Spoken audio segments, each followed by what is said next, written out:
Hello guys, welcome back to the Labor Factory. I'm your host, the Labor Worker, and welcome back to another episode of The Long Dark Wintermute. We have a goal, where we have to,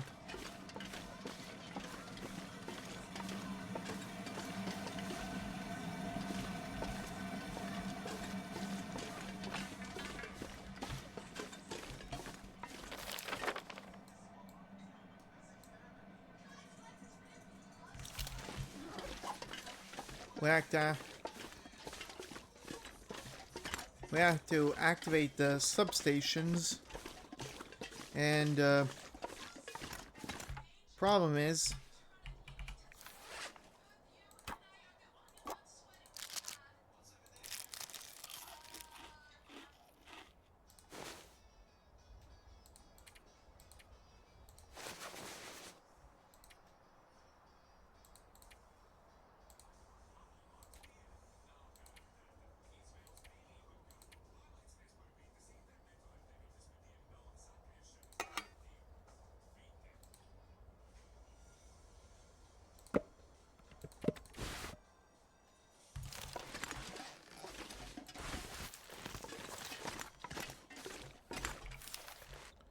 okay.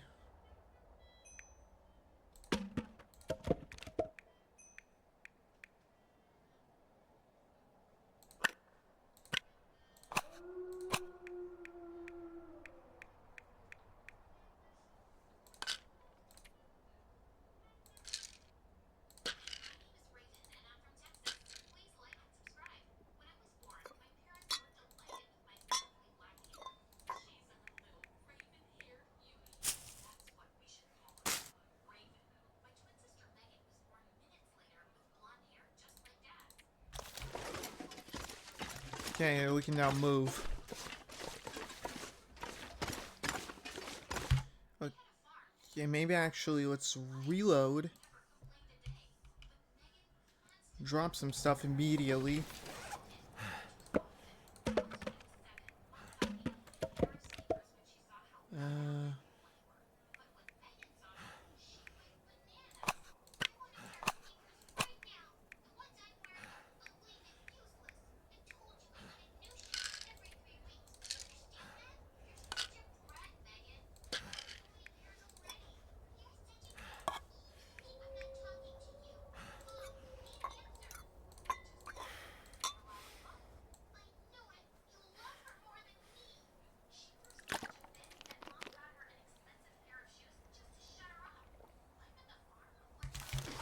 I'm not sure I can carry much more.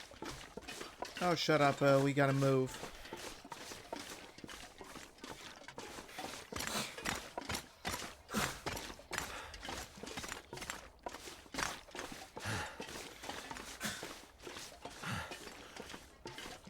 And we don't have much time. We can't actually just...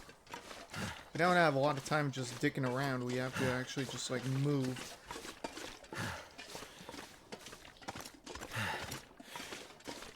Because apparently we have to shut down... Activate all three of those substations.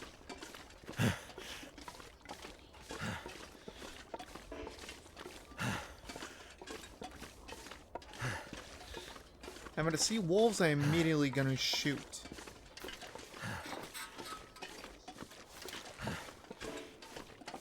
Okay, no other weapons. Strange.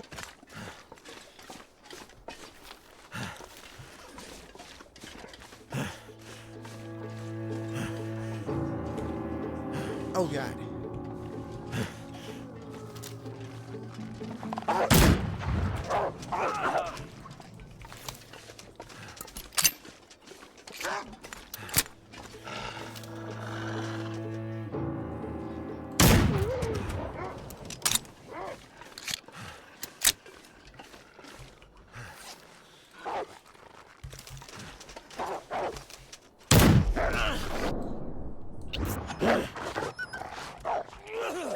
Fuck. Okay, now is not the time. Okay, bandage up.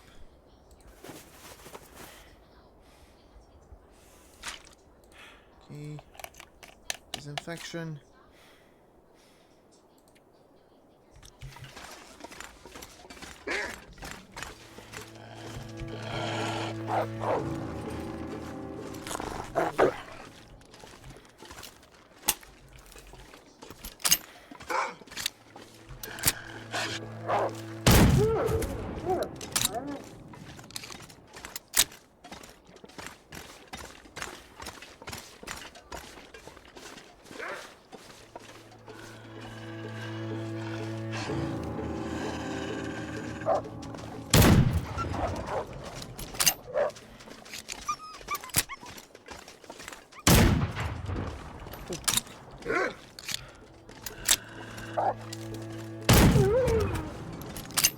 Damn wolves.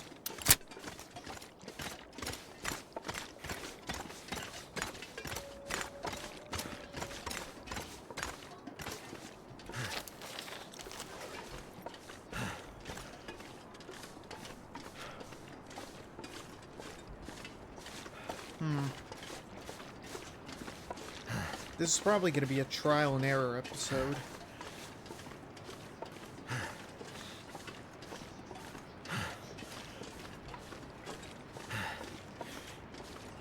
Because I don't have a lot of time to do this.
Alright.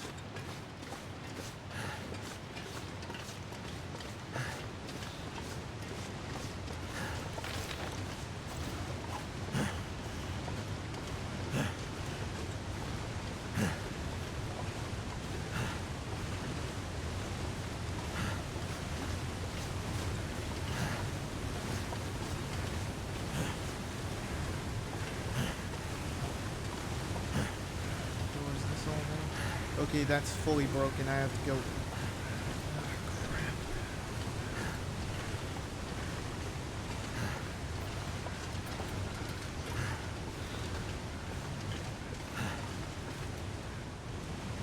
Come on.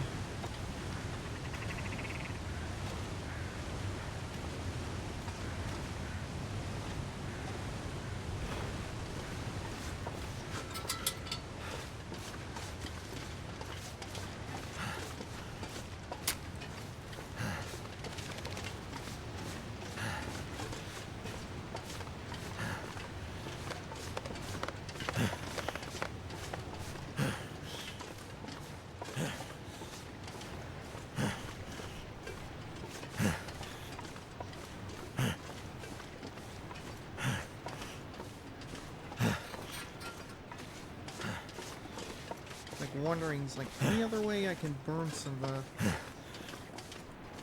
burn off some, Gotta keep moving. No time to waste.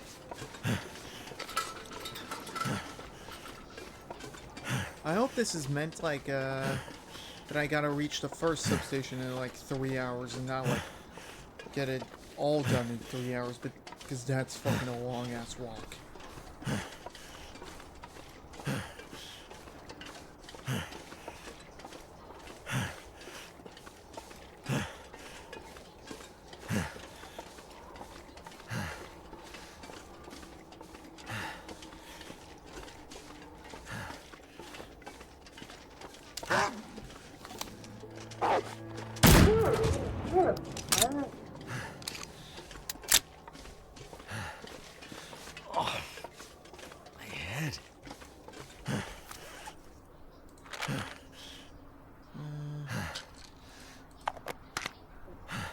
That didn't work.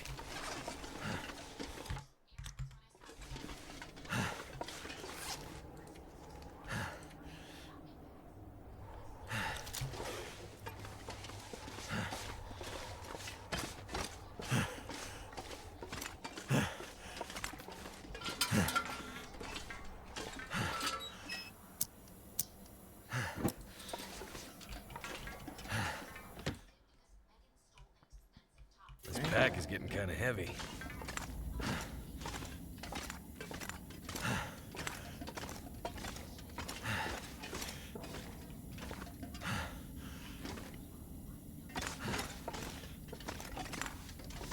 Sweater. No. Okay, at best maybe it'll...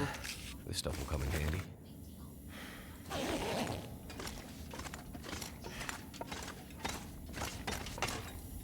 Okay.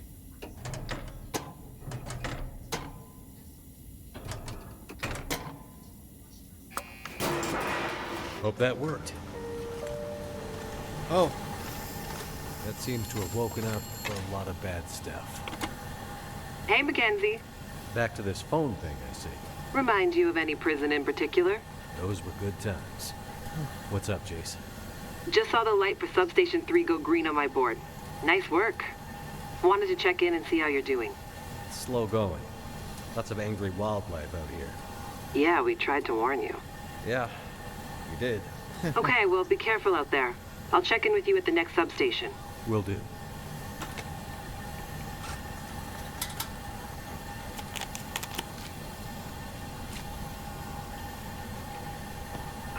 Feels like it's still burning.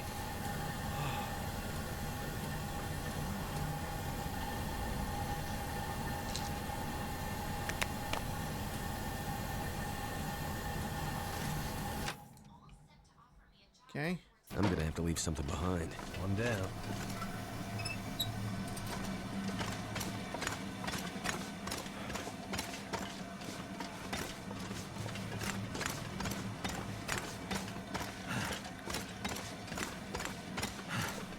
Looks like steam's starting to come out of the pipes.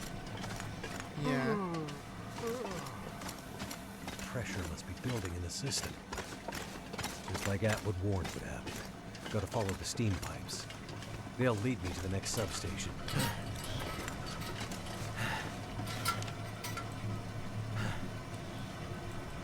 Don't tell me I have to... Oh, fuck me. I have to do such a long-ass walk around.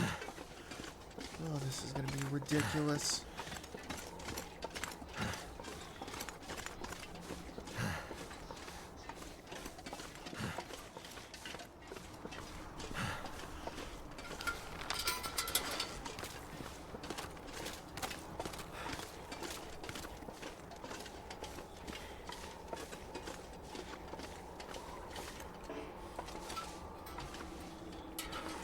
Too encumbered to walk.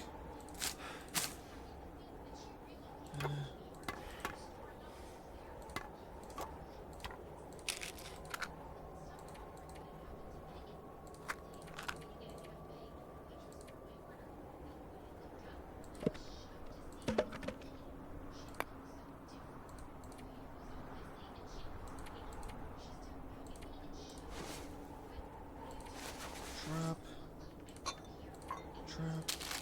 Eat.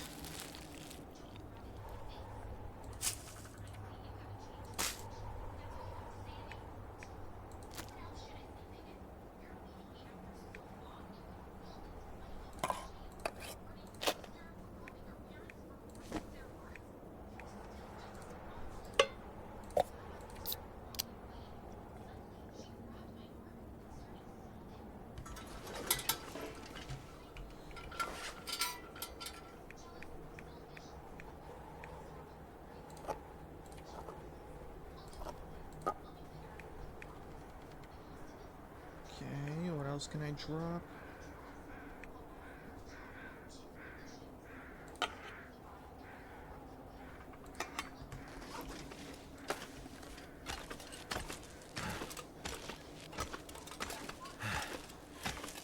Come on.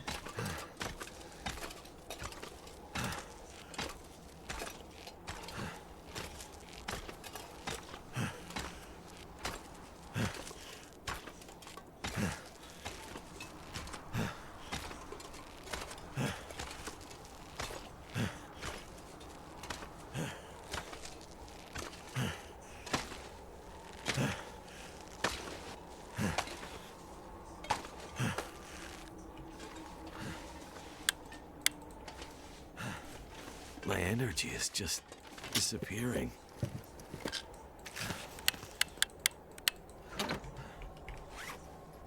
Military stems.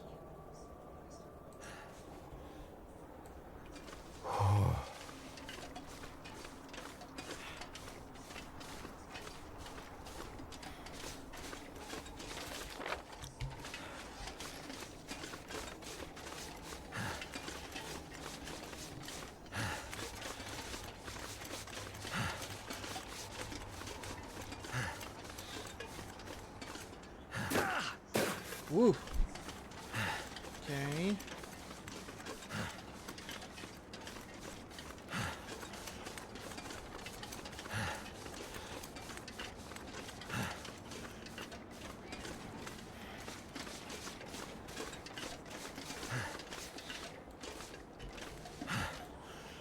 Okay, come on.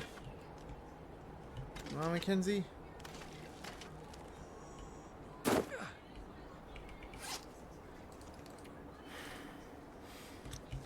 Oh.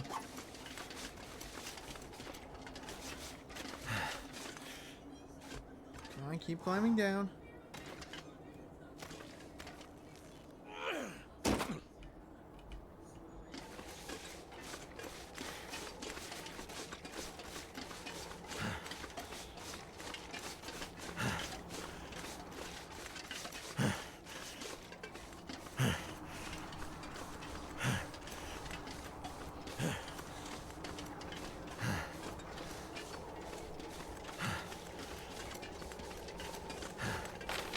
Oh, crap.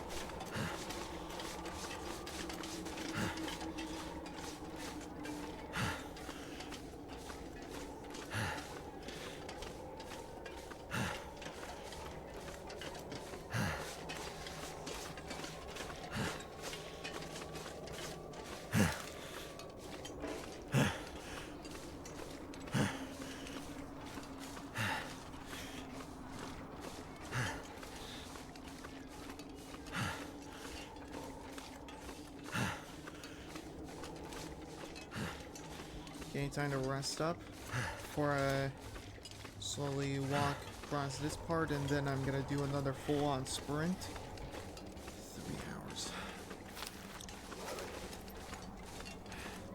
Jesus Christ.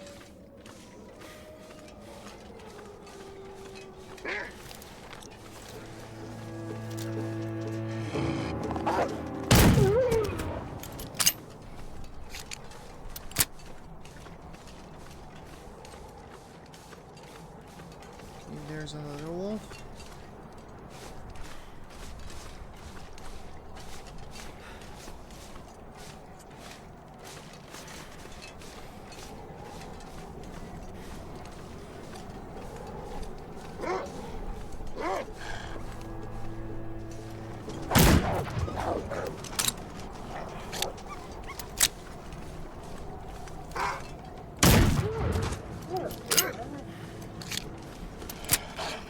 Going too slow. I'm gonna run out of time.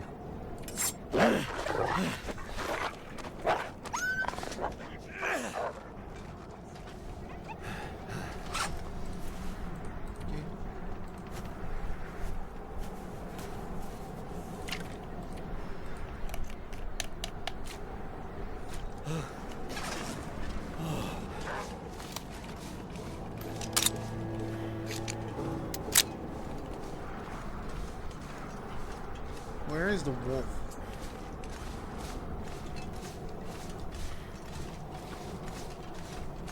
Okay, wind's starting to kick in.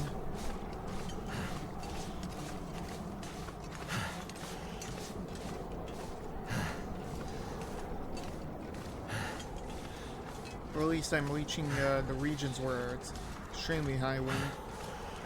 Actually, I'm in a region that I'm warming up now.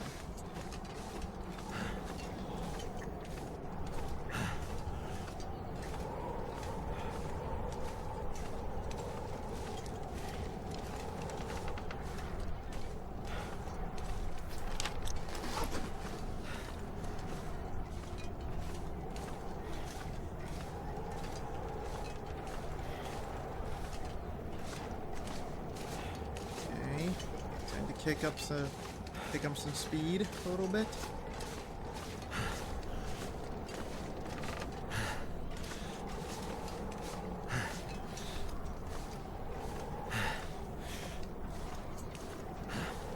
Hopefully I see the pipe soon.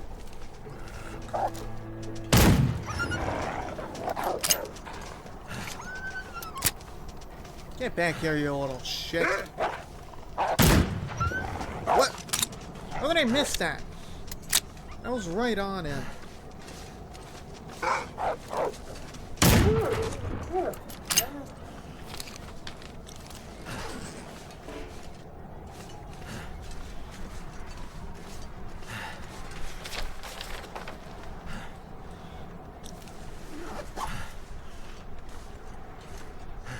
Map's telling me I have to go this way.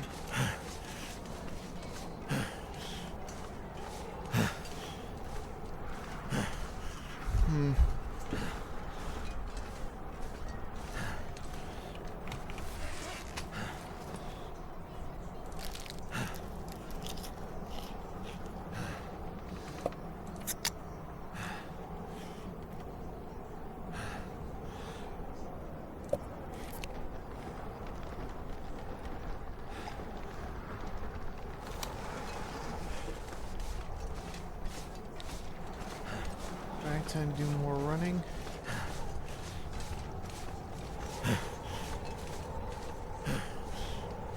Jesus fuck.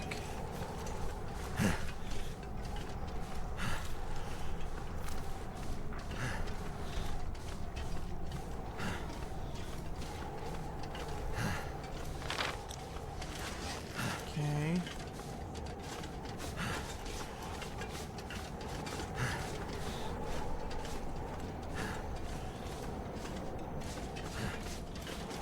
Okay, I see the station.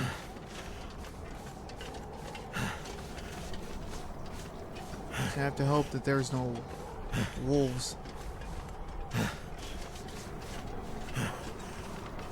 And there.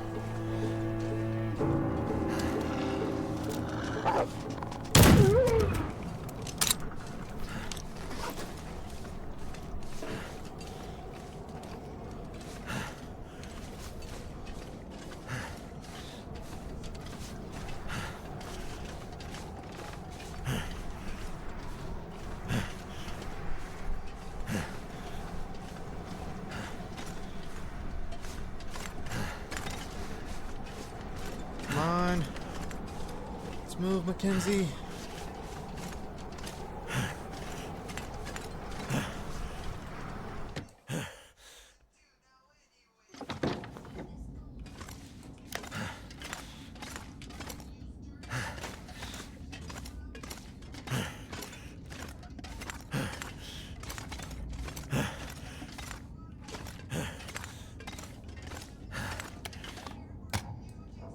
Okay.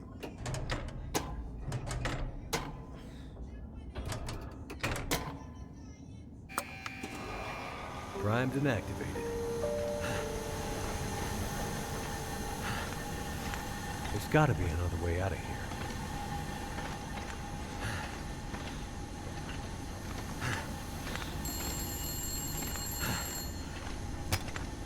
Okay. We gotta Hey. stop meeting like this. How goes the war? Not sure. I think we're winning?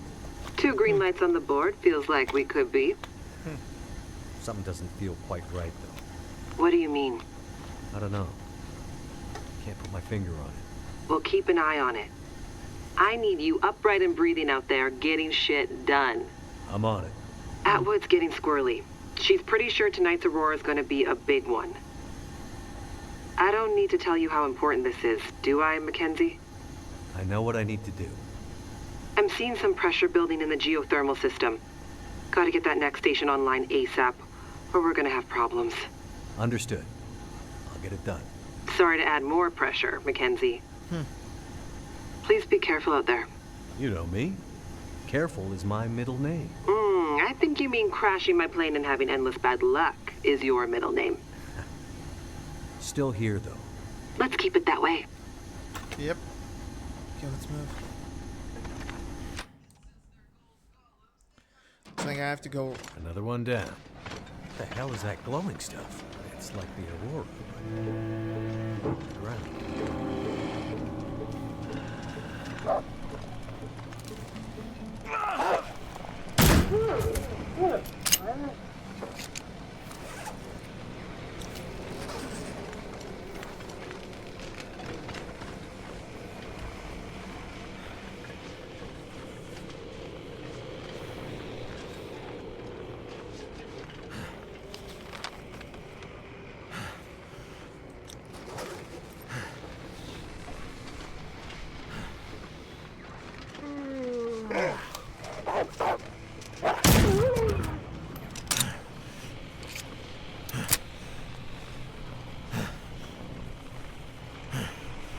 Okay.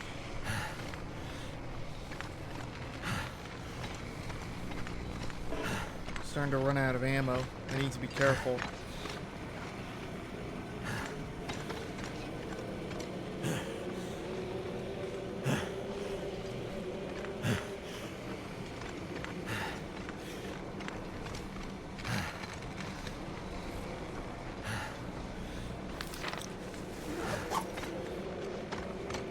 Follow the pipes. Yeah, they'll show the route out of this crazy place. Yeah. Pipes is my only fucking way.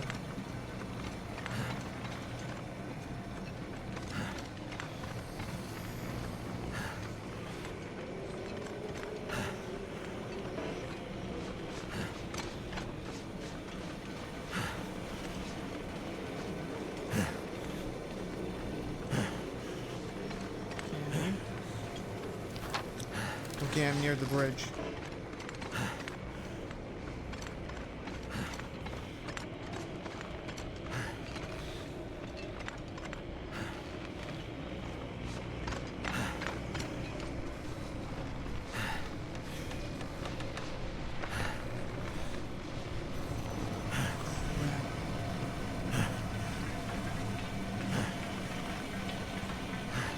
Not the smartest thing I'd do, but we got no choice, we got no choice.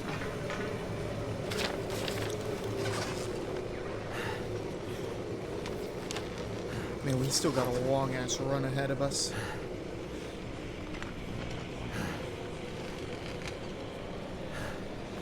This is actually really creepy.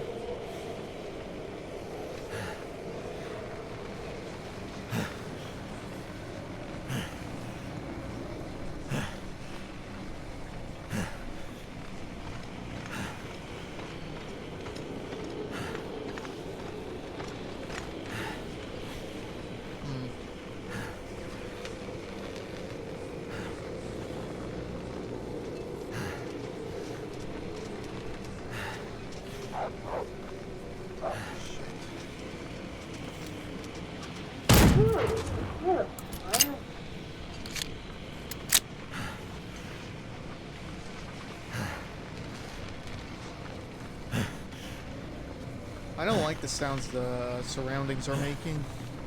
It's really disturbing. I gotta hurry. I need to get back to Suzuki before nightfall.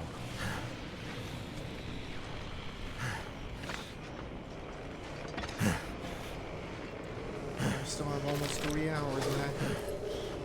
Well, if it's gonna be a climb up, It's almost like I'm stuck in the crazy mountains. Madness. Like mountains of madness. What the fuck is it? What are you on, Mackenzie?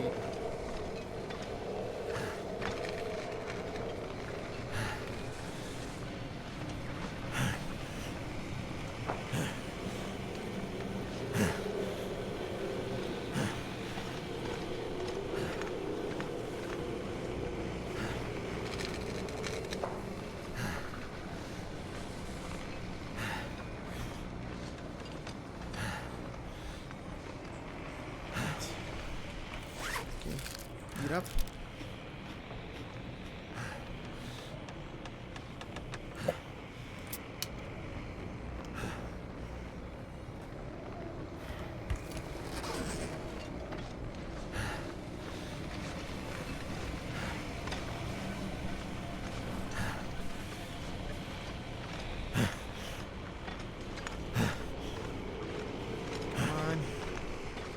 more shots.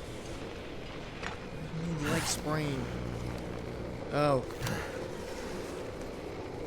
Ran out of the well-fed thing.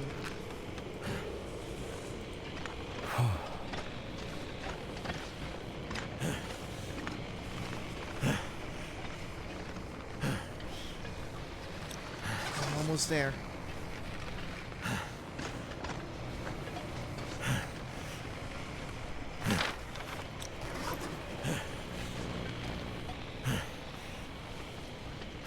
Gotta hope that this...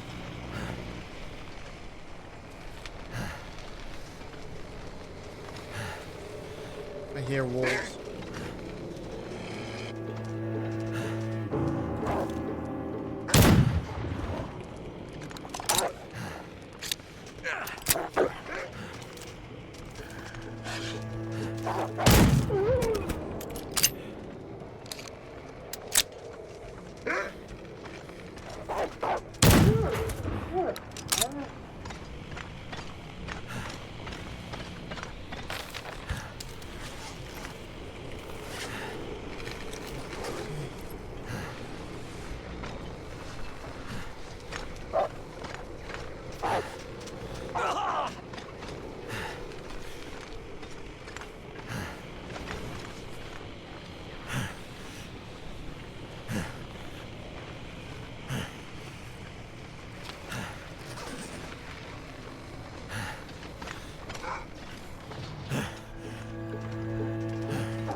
Okay.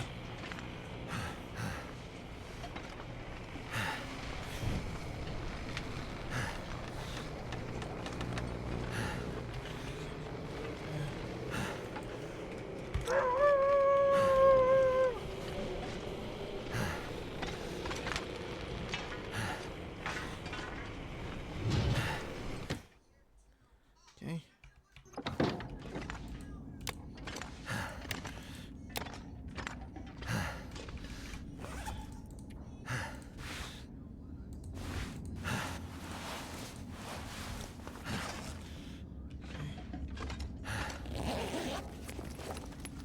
Hope I can still eat this.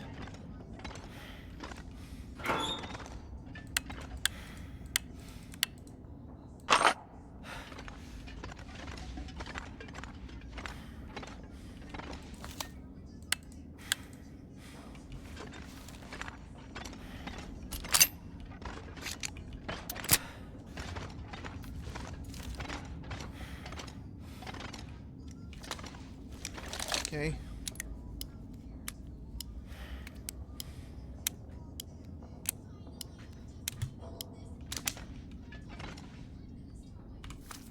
Okay.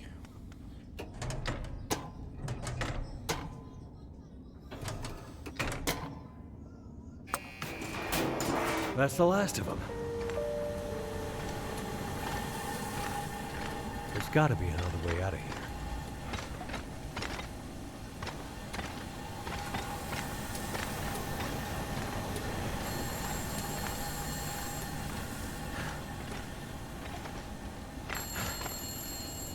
Not this again.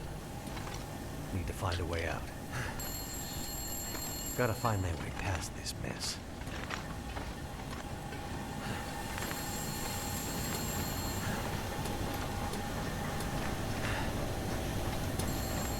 Screw it. Oh, hot, hot, hot!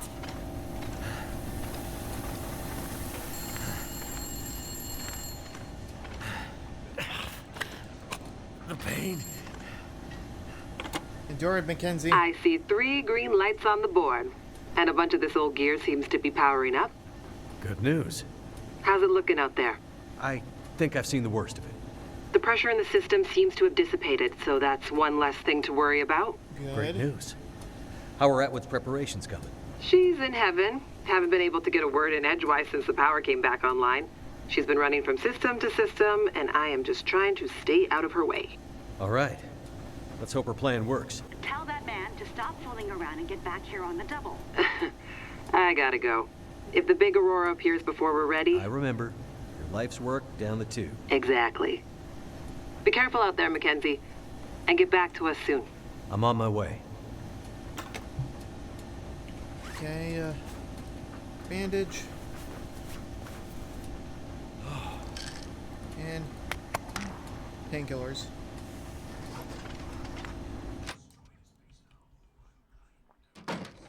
Good. It worked.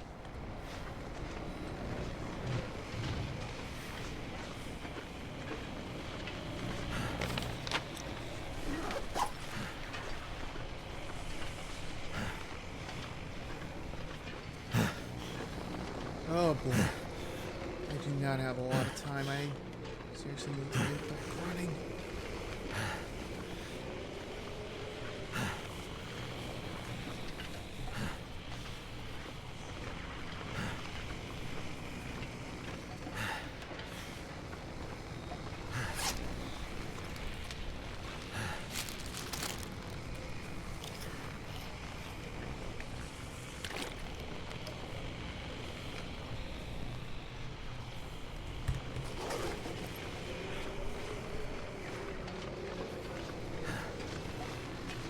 The air tastes funny, like metal in my mouth.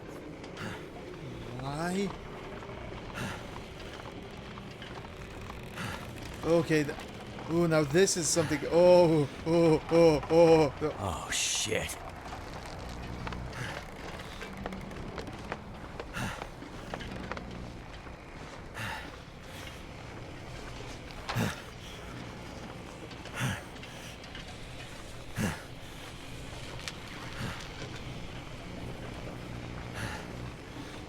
What is going on?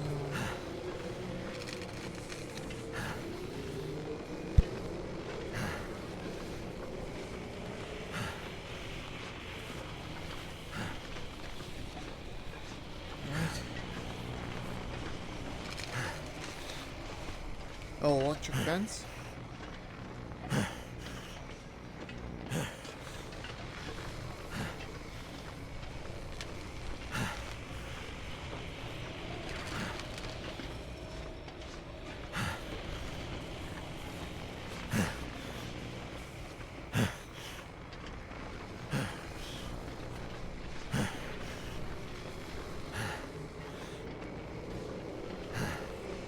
Okay.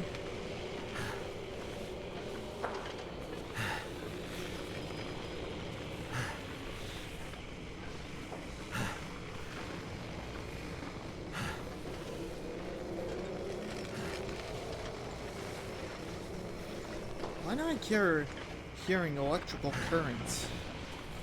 It's either this fence is electrified or something else.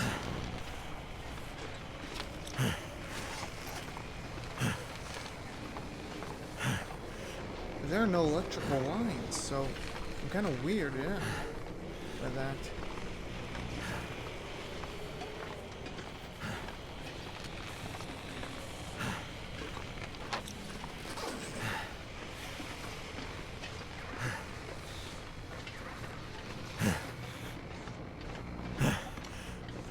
It's starting to get dark. Gotta go faster. What can I do moving faster? I can't move faster, I don't have the stamina. What the hell was that? Huh? Then it...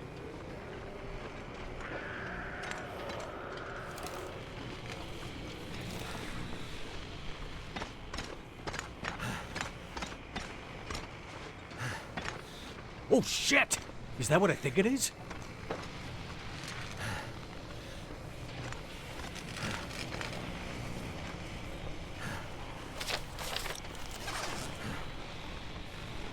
Cougar. Where?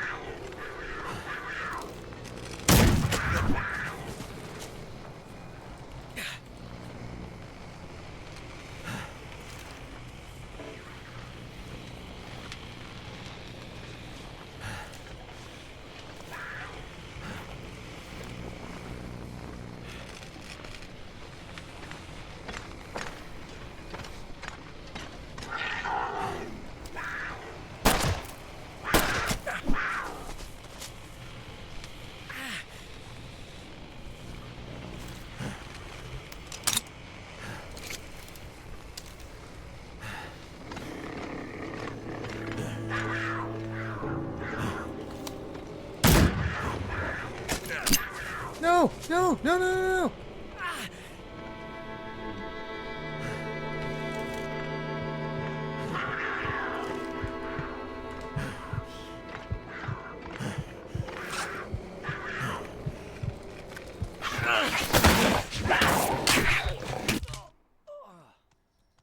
Shit.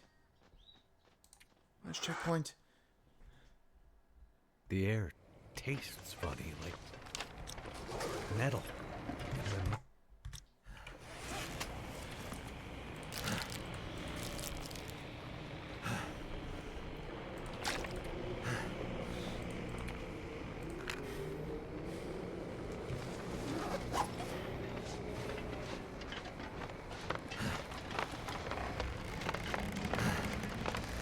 Oh, shit.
Who knew that a fucking cougar was around here?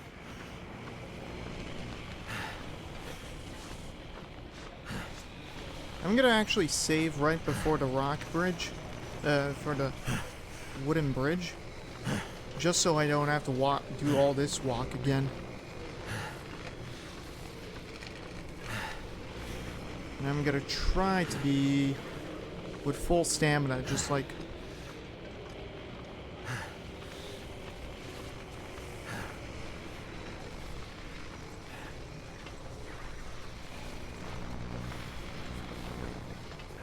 It's starting to get dark.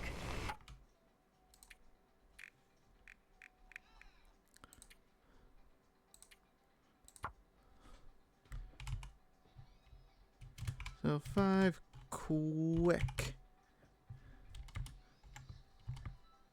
No quick. Gotta go faster.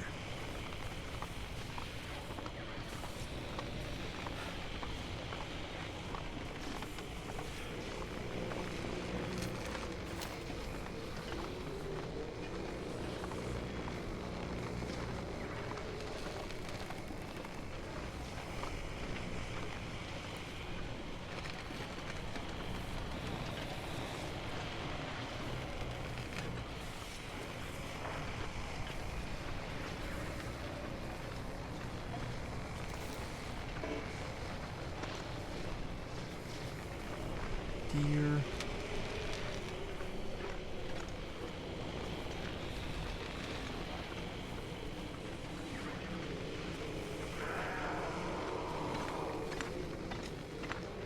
What the hell was that?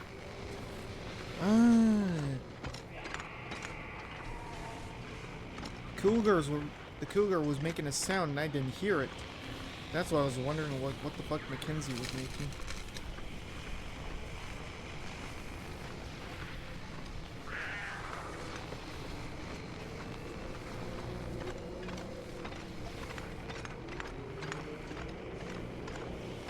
Oh shit! Is that what I think it is?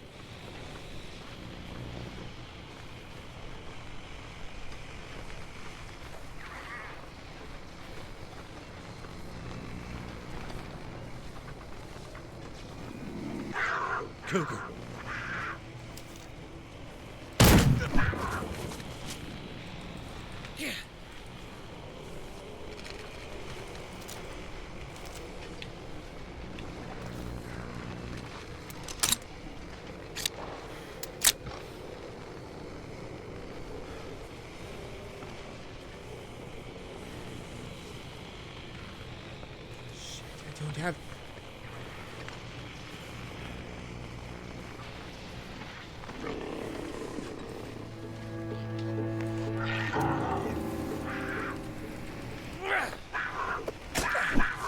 It's not afraid. Shit.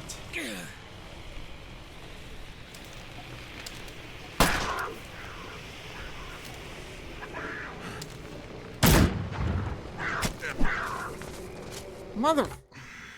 Load. Quick. It's starting to get dark. Gotta go faster.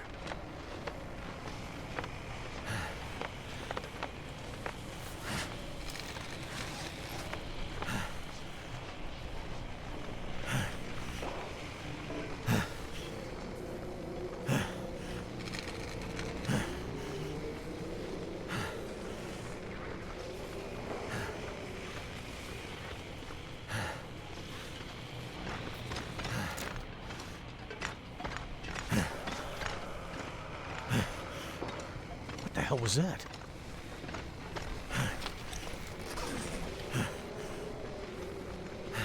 God damn it. Do I even have the time? Time to run this? Like, I literally don't have the time. I have to run for it.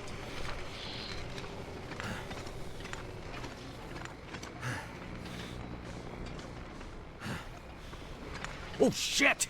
Is that what I think it is?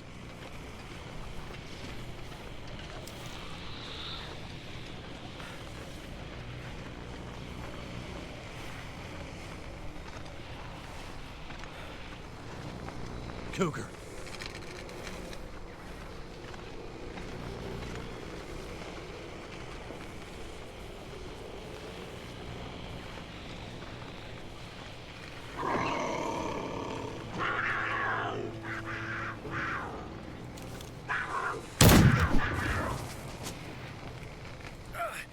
Come on, move! Mackenzie! See.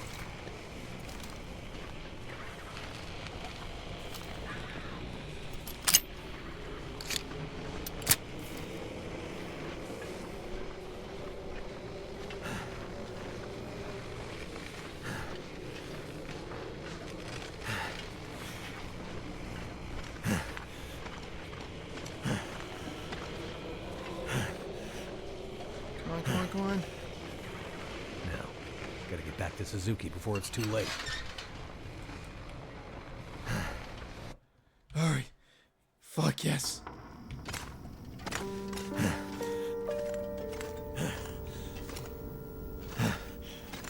Control room.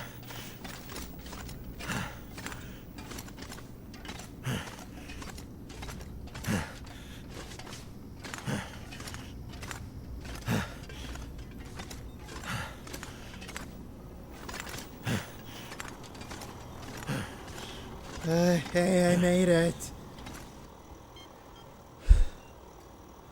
You did it, Mackenzie! Yes, good work, young man. It was no trouble. Now, do you have everything you need? I think so. I still have a job for you. Right. Please, accompany Jace up to... I can handle that alone, Dr. Atwood. He's already done enough. Accompany Jace to... With tonight's Aurora, we have a chance to pull the data now that the systems are nearly back online. But I'm not sure Jace can handle the next part alone. I don't need any help. We need to get the data from the buffers back into the mainframe and then to the scope's relays for processing. But for that to work, we need the benefit of the program. the program? Just a little something I put together during my graduate thesis. It's a brilliant bit of coding, and without it, we'd be dead in the water. Okay. So, what can I do? The next parts are all about perfect timing, and we each have a part to play. I'm sure I can handle the telescope. Nonsense. This is too important to let pride get in the way. Once more? For good luck? Let's not make this a habit, okay? Works for me. You two had better get moving. We're running out of time. Alright, come on, then.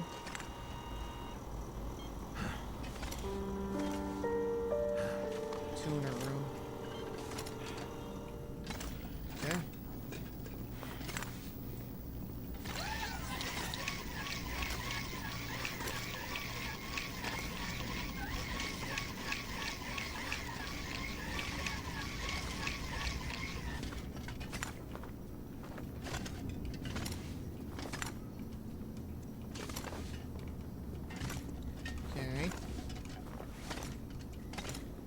come on.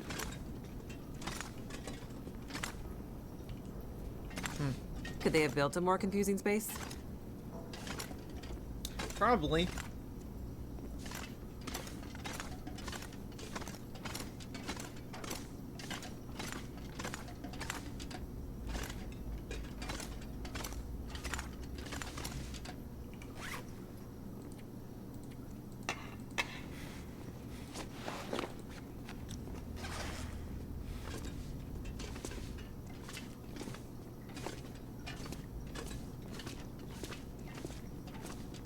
This place is old, but it has good bones. Here, so.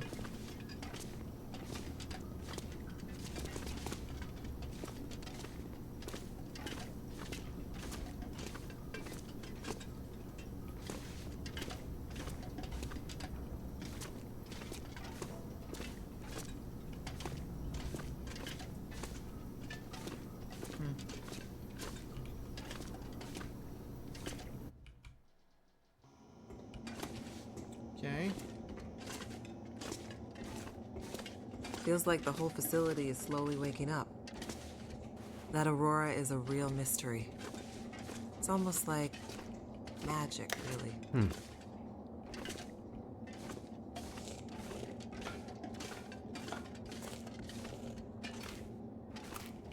on, Jace.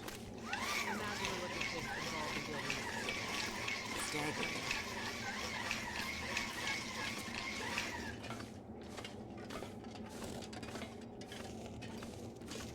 Even.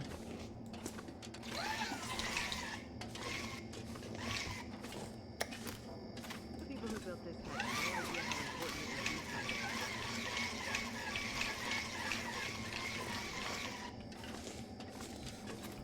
would be.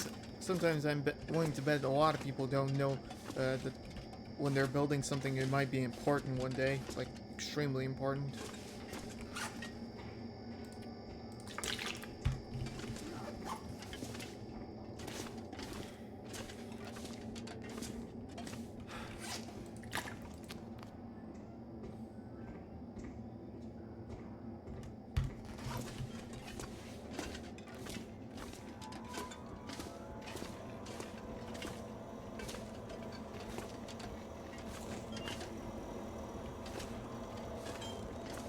Well, well, there she is.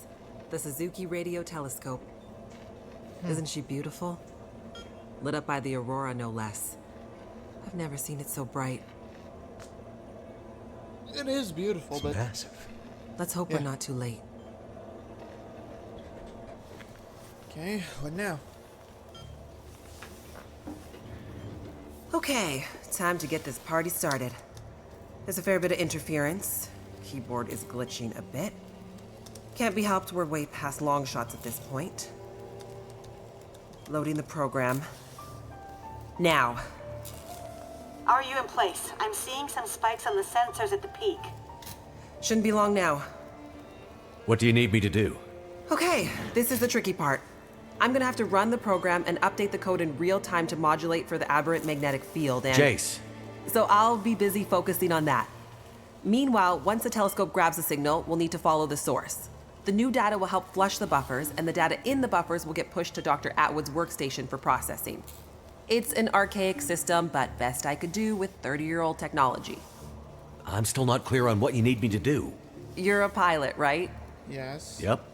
Know how to adjust your heading to follow a radar beacon? Yeah, I have a pretty good idea. Same principle. Grab the big metal wheels at the base of each leg of the telescope sensor assembly. You'll see a bunch of numbers around the edge. When my program outputs specific bearings, I'll shout them to you. And then you have to find a way to match those bearings as quickly as you can. Sounds easy enough.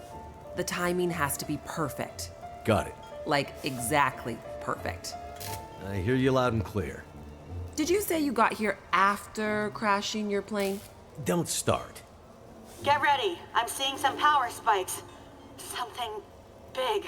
It's happening.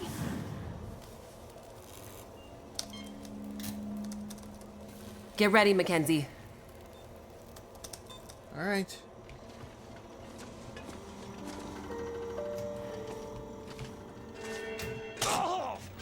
a mess. Look for the wheel, Mackenzie.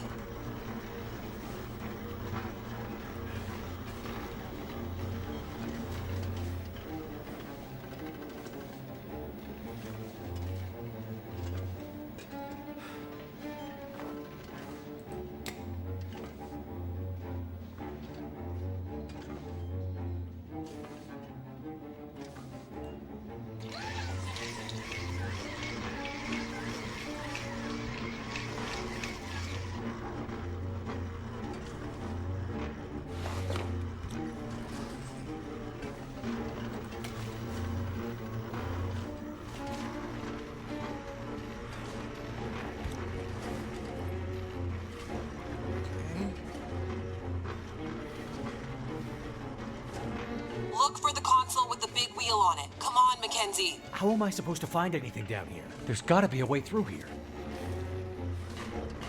The dish is huge.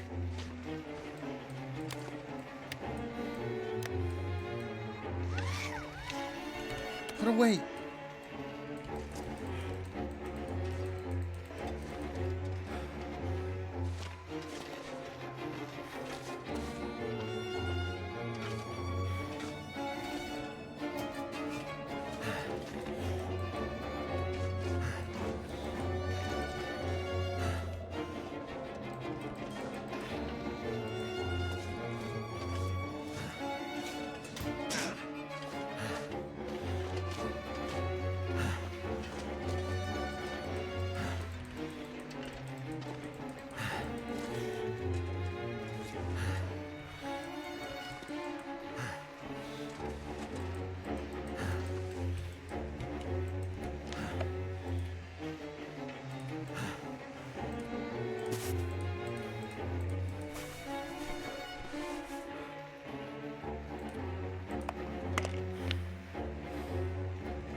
What's taking so long down there? Where's the damn wheel?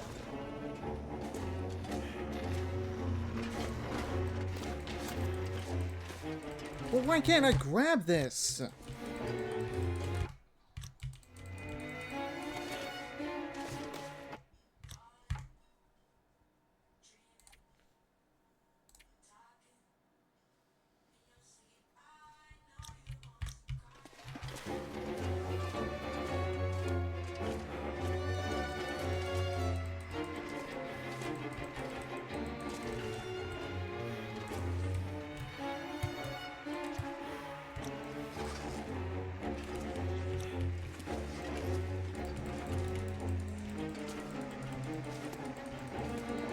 I'm literally smashing.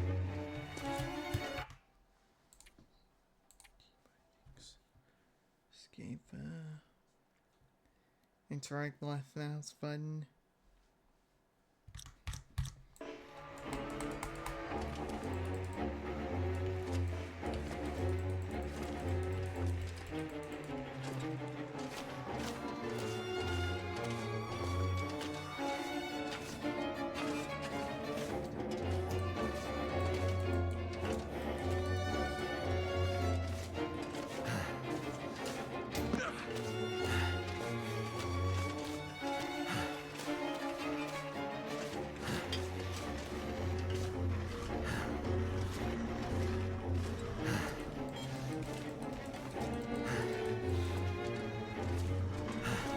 Oh my god, I'm such a moron.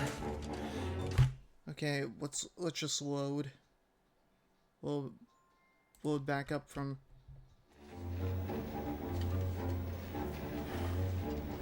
I missed the first wheel, that's the big problem. I think I went with 2 and 3. I was trying to turn 2 and 3, and turns out like I missed both. I missed the first one. It was to my left, and I completely was looking to the right.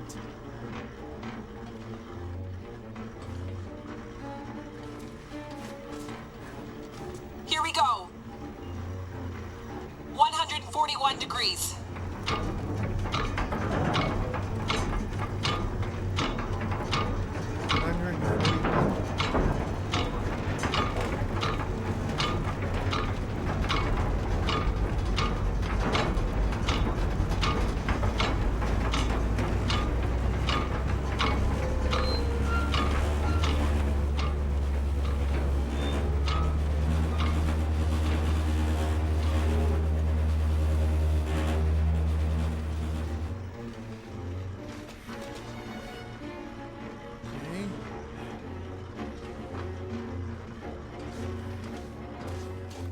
Look for the console with the big wheel on it. Come on, Mackenzie. How am I supposed to find anything down here? There's gotta be a way through here. The dish is huge. That's it. We're getting close now. Keep going. Okay, 67 degrees. 67. That's a big drop in the numbers, but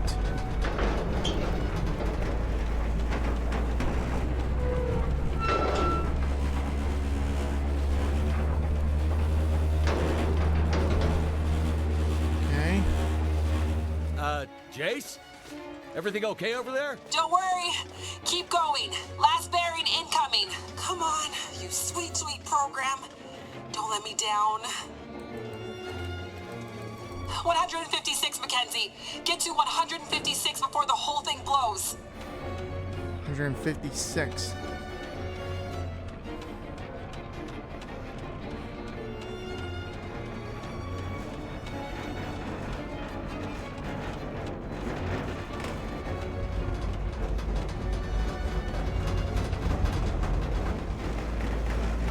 Come on.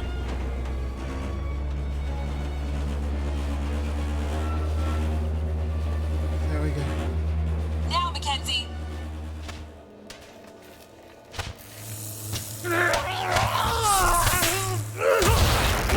Mackenzie! Oh, jeez.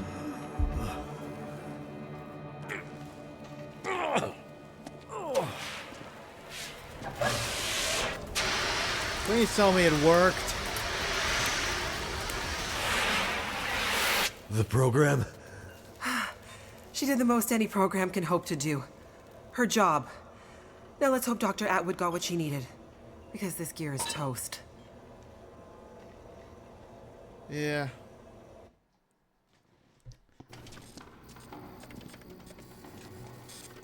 It's coming now. All the data just flooding out of the buffers. It worked. God damn it, it worked. Oh, thank goodness. I'd hate to have to restart my PhD. You did brilliant work, my girl. Absolutely brilliant. We just need to keep the data flow. Ensure it comes in a continuous flow, uninterrupted. How long before the data is ready for analysis? These are old systems, and it takes a while for them to crunch through the numbers. It'll be hours before we'll... Oh, no. Well, shit. What the hell just happened? It's not the power this time. Geothermal plant's still showing up green on the board. Some kind of overload, or emergency shutdown. What now? Now we do this the old-fashioned way. We start combing through the numbers. I'll get us some light.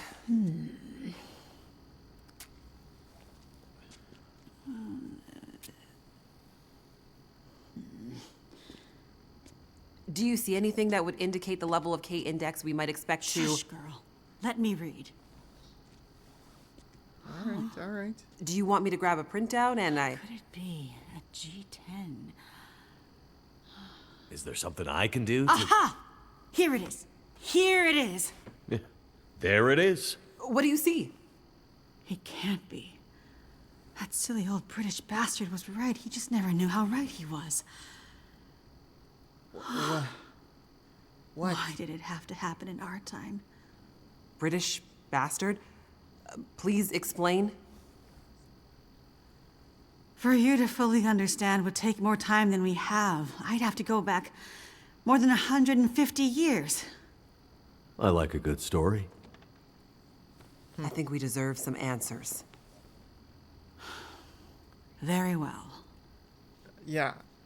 In 1865, a British scientist and naval officer was tasked with supporting the research of a scientific team, seeking to create a kind of communication that could travel over the air. The Admiralty felt that dependence on the telegraph was holding them back. This Navy man was inspired by stories he'd heard about the Carrington event 6 years prior. At the time, the largest geomagnetic event ever recorded. He had heard that the abundance of static electricity in the air had powered telegraph lines, even after the operators had unplugged them. Fires broke out due to this geomagnetically induced current. It got him thinking. This scientist's research led him all over the world, and he began to piece together a picture of the Earth's geomagnetic profile, and something about the operation of the sun and its effects on the Earth's magnetic field. Remember, this was 150 years ago, and well before they had the equipment to prove any of this.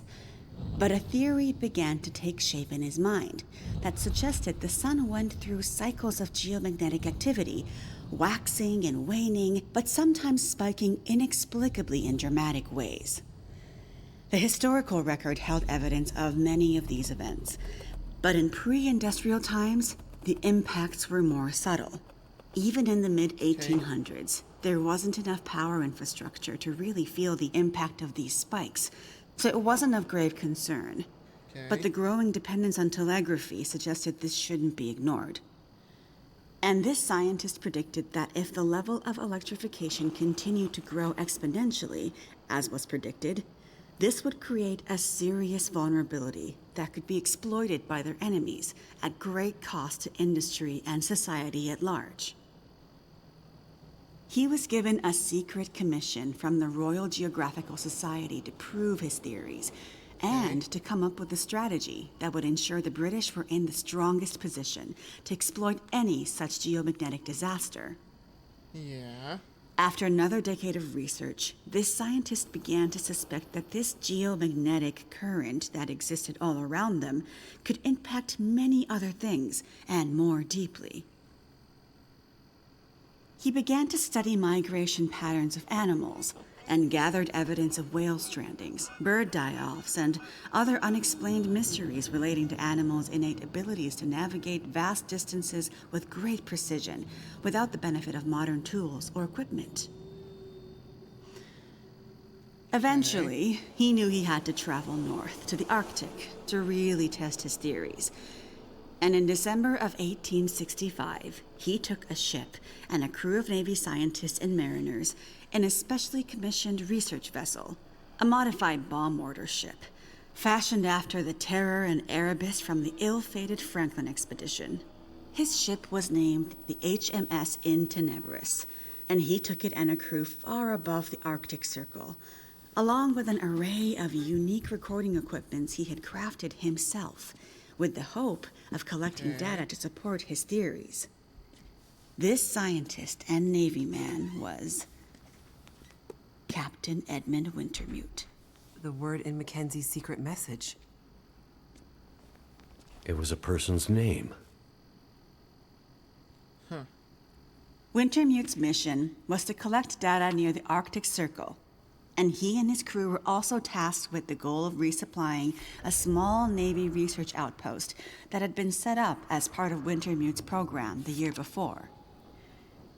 Some of the crew on Wintermute's ship was designated as relief for the outpost's crew, and Wintermute was meant to bring the replaced men home to their families. A few days away from the Arctic Circle and 2 days from their destination, Wintermute recorded increasingly active aurora and other geomagnetic activity around the ship, including St. Elmo's fire. But he also noticed something else. As evidenced by their journals, many of the crew were having trouble sleeping, with some experiencing full-blown insomnia that worsened as they traveled further north. Some were also beginning to forget things, their journal entries occasionally slipping into childlike language or outright gibberish. 2 days out from their destination, the night watch rang the ship's bell to announce a man had gone overboard. The man, an experienced mariner, had been observed to simply walk off the deck of the ship. By all rights, a calm and dependable sailor. This event shook the crew's morale. Wintermute did his best to keep them focused, but he was still inexperienced as a ship's captain, always more the scientist than sailor or Navy man, and he could tell the men were increasingly becoming anxious, even distrustful. Walked off the ship and straight into the water. Exactly. But things got even stranger after that. Okay. When they arrived at their destination, a small island surrounded by sea ice, they found the Navy observation camp that Wintermute had set up the year before completely abandoned. The shelters were mostly destroyed, the relentless Arctic winds having shredded their canvas.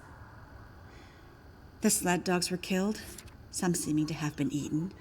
Many of the men were found dead, their bodies frozen in their beds, some showing signs of having been attacked or murdered.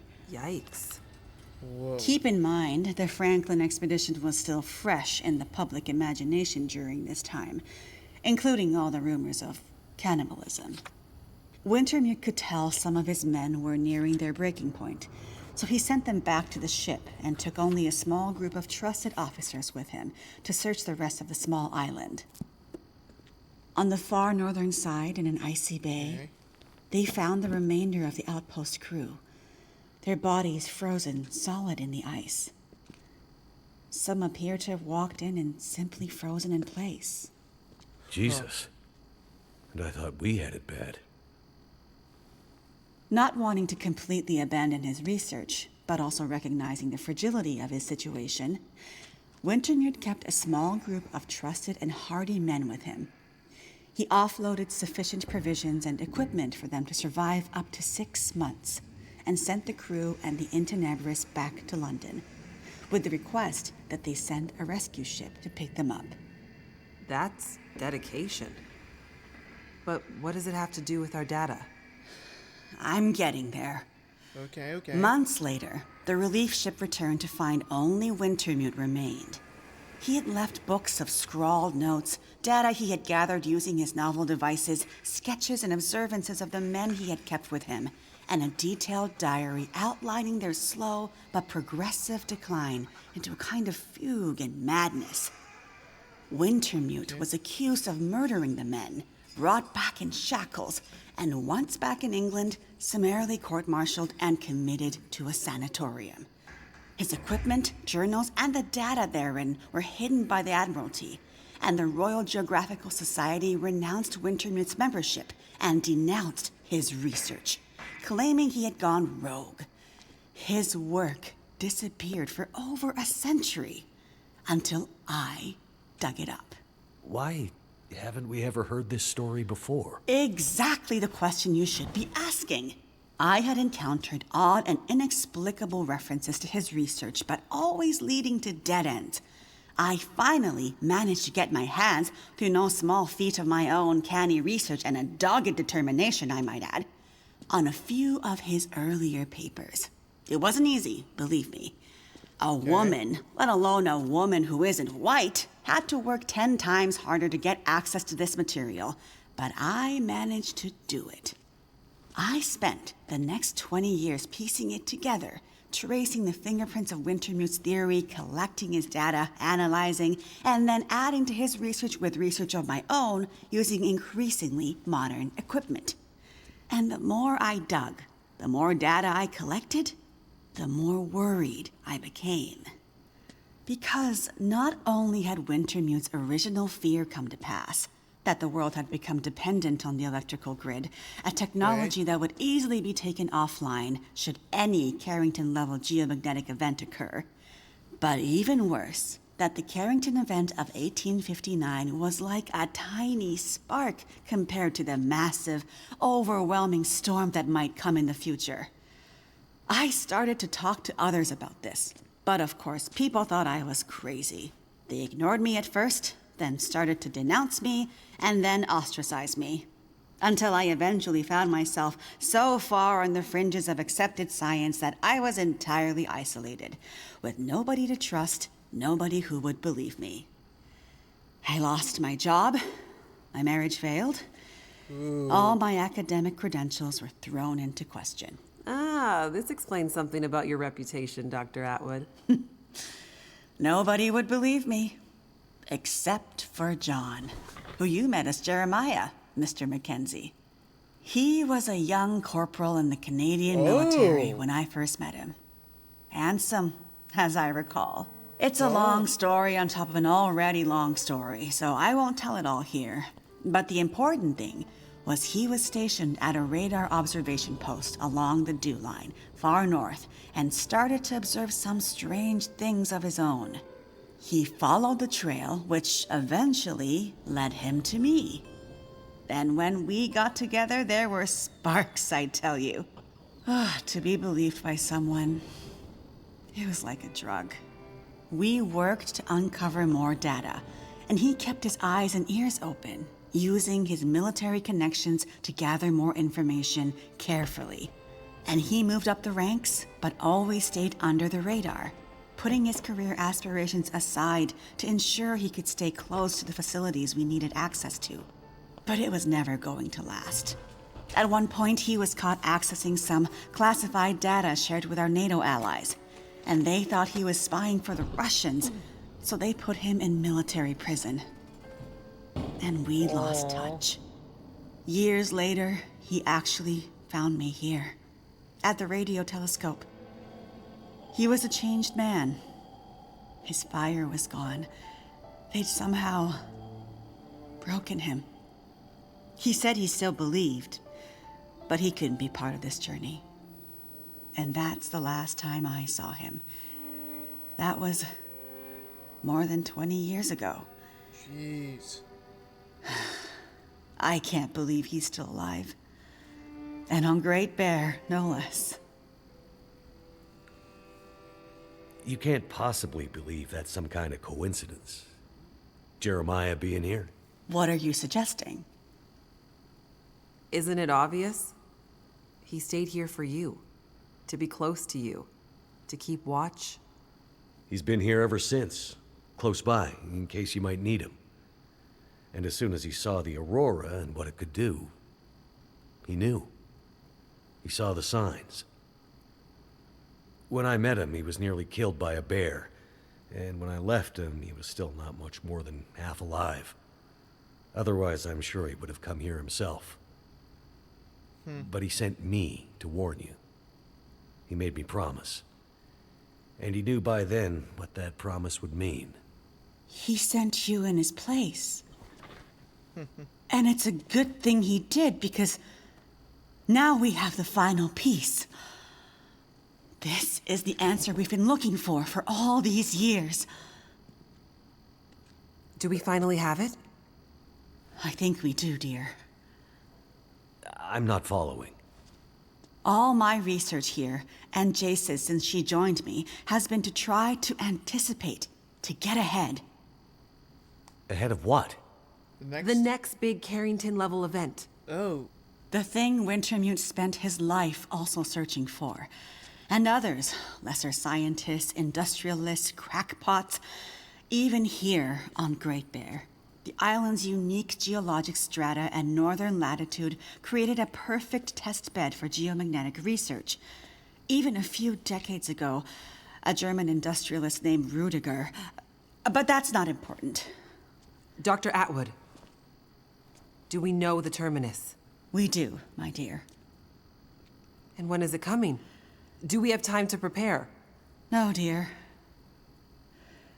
It's already too late. It's already started. What does that mean? It means we're in a new geomagnetic normal. What you've seen so far is really just the beginning. Things will get much worse from here on out. But how long will it last? Carrington was over in a few days, weeks at most. Oh, this is much bigger than Carrington. How long, Doctor? I hesitate to say. With the data I have, I can only offer a vague range. 40 to 400. Hours? Days. Days? Years. What? Wintermute tried to warn us 150 years ago, but nobody listened. And now we're at the very beginning of a geomagnetic storm. A disaster of such proportion we've not seen its like in recorded history. The power grid is down. Everything humanity has built over the last 100 years or more, based on technology, electronics, everything based on the integrated circuit, electricity, it's gone. It's all gone. Nature is changing, and soon we'll begin to see the impact on people. We won't emerge unscathed. And this period of darkness will last from 40 to 400 years. A new dark age. The long dark. Ah, so that's And what where- humanity will exist on the other side of it, I cannot even begin to guess. Then I need to warn her. I need to get to Perseverance Mills. You're talking about your ex-wife, the doctor? Astrid will be there. And she needs what's in this hard case. What's in the case, and what kind of doctor? She's a researcher. Insomnia, memory loss, fugue states. I think she stole some experimental meds. She's trying to help a friend. A child that's suffering from some mysterious illness. I'm not sure. Go to her. Regardless of what's in the case, you can bring her here. Her and anyone else you care about. We have to think about the survival of the species now. Ooh, okay. But what can we possibly do here? Oh, Jace, my silly girl. Have you forgotten what this facility is built on? I just know it's some government thing. Before it was repurposed for use with the radio telescope, this was an observation post for monitoring satellite communications. Mostly American, Russian, some Chinese, Cold War stuff. But why here? Who would think we'd be spying from here? Exactly. A few floors below us are the magnetically shielded dorms and storerooms designed for the folks who used to live and work here back in the Cold War. The whole place is basically a big bunker. Right. And the team that built the geothermal plant left various supplies behind. Exactly. There's probably enough dry rations and assorted supplies there to feed dozens of people for a couple of years. Survival of the species, huh? I'm afraid so. Then I better get to it. Okay. Sprained arm.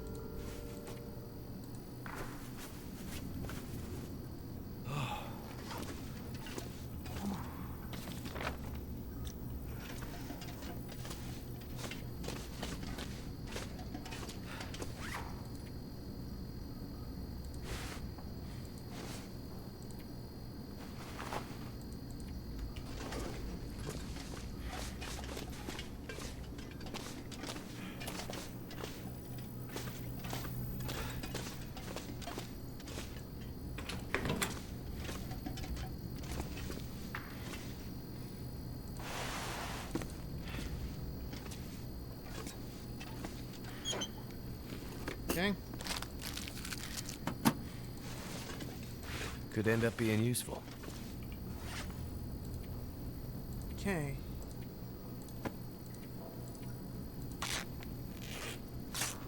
Time to do some clothing repairs.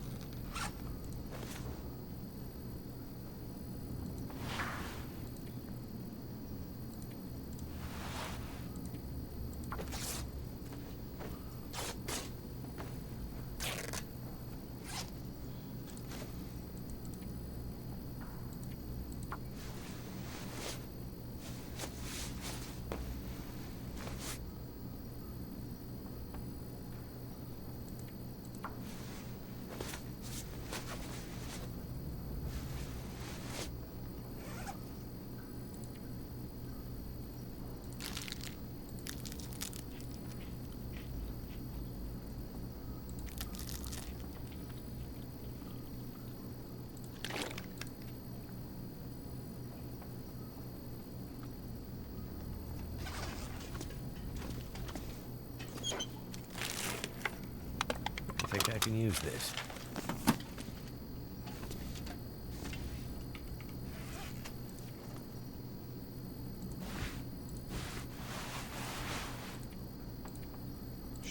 Harvest.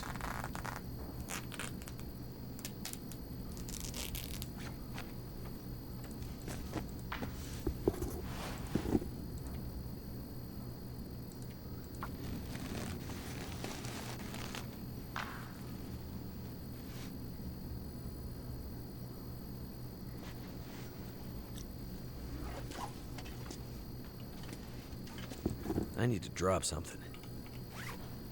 Okay, and actions, harvest.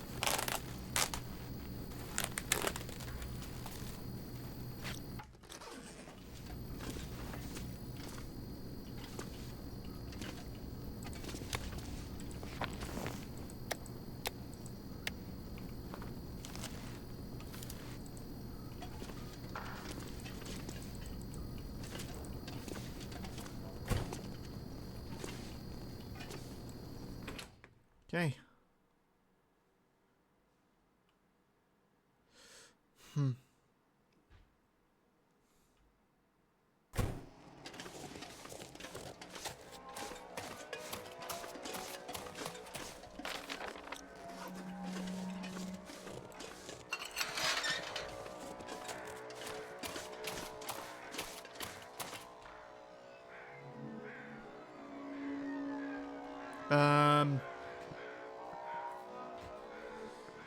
Part 3, do no harm. Oh boy.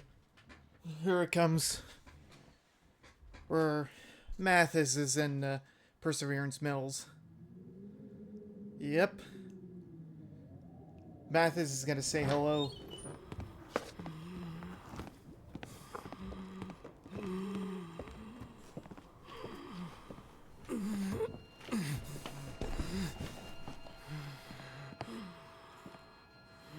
This is your patient. And in case you're thinking of letting him die, consider this a little extra incentive to keep him alive. Astrid.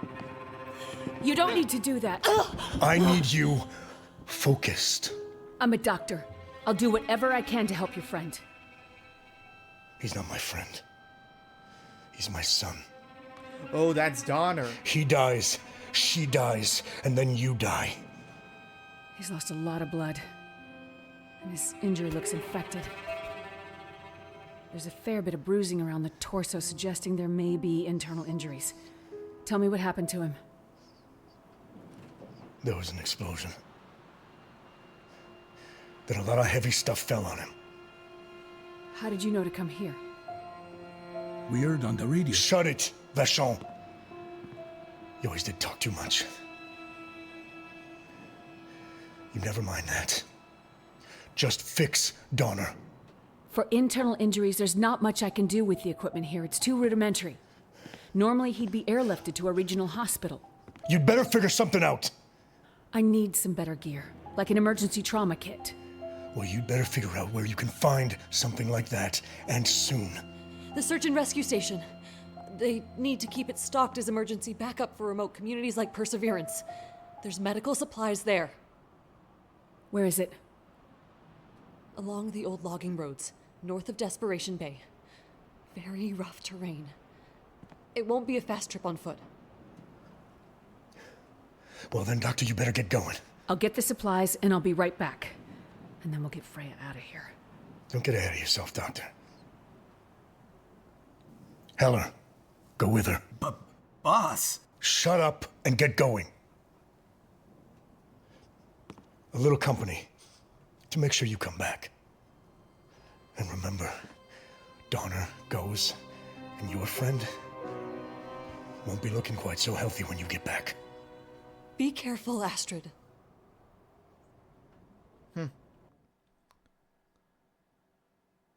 Jesus fuck. Look, we've been traveling for hours. I'm not going any further. My friend warned us it was a long walk to the SAR station. I'm freezing. Gotta warm up before I go any further.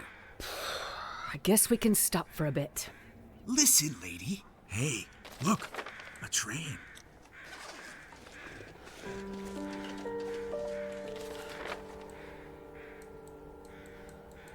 Where the fuck I am?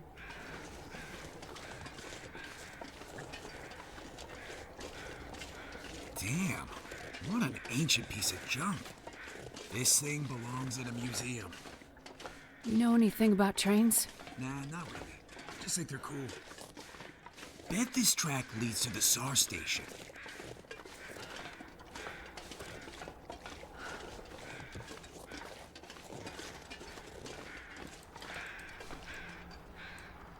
If I I could just get this old steam engine working. It would save us a lot of time. Sure would beat walking. But it looks to be missing some control parts. Throttle, maybe? Must be around here somewhere.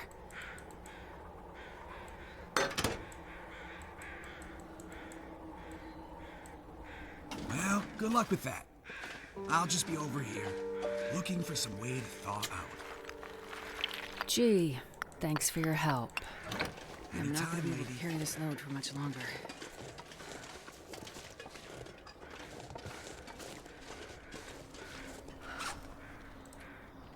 Okay.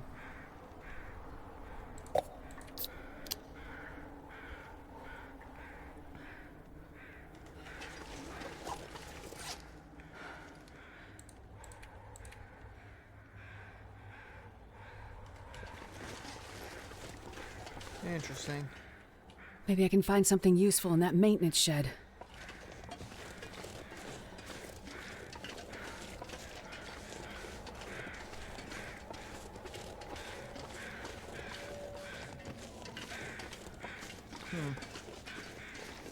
Maybe.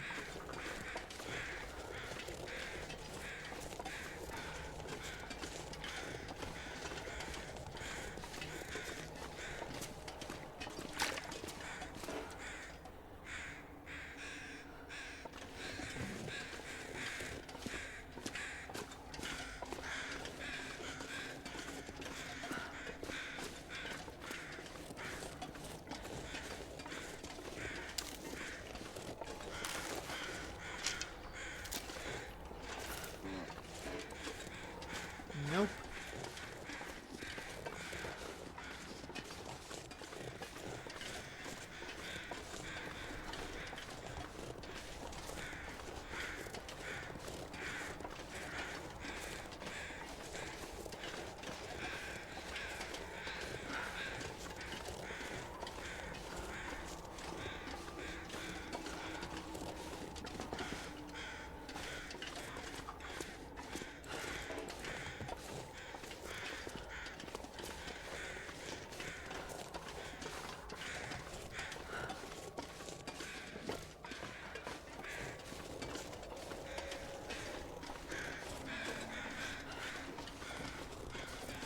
Okay.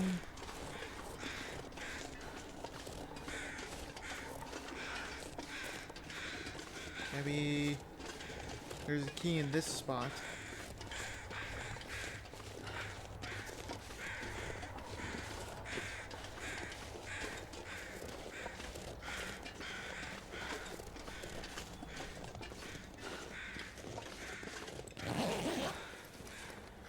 Well, this stuff will come in handy. This pack is getting too heavy to carry. Yeah, no shit.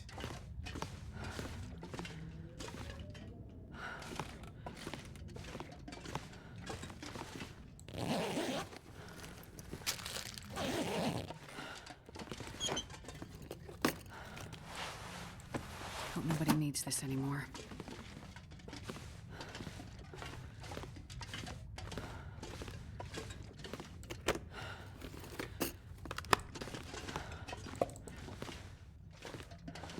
Nope.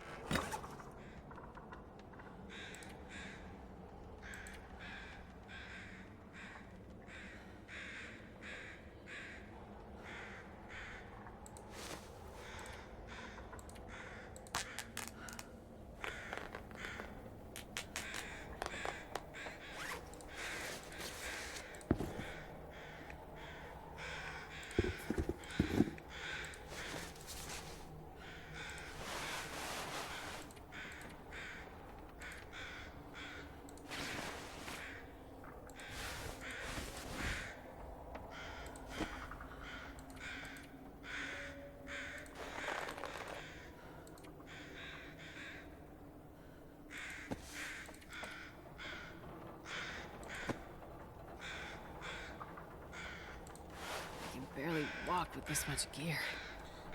Yeah, I know. Drop. Drop. potions. Harvest.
I'll take it.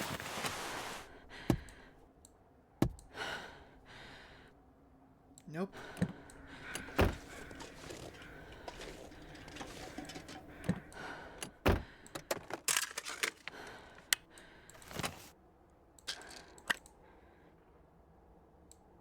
I'm not going to be able to carry this load for much longer.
I think I can use this.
This'll come in handy.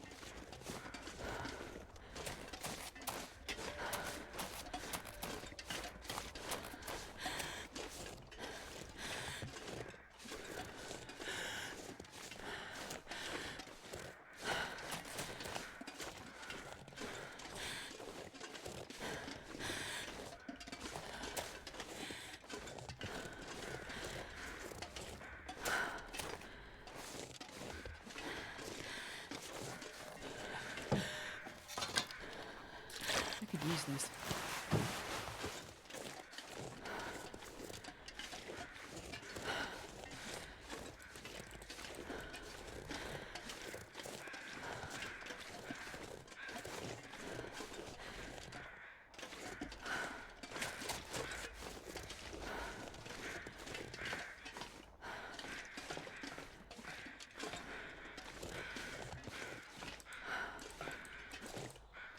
Oh, I can't light. Can't even light a barrel.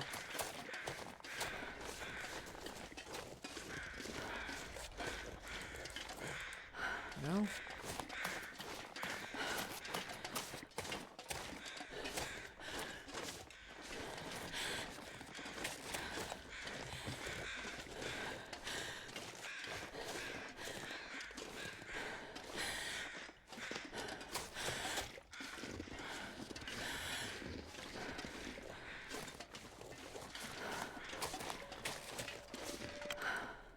Okay, again, try again. Man, this pack is getting kind of heavy.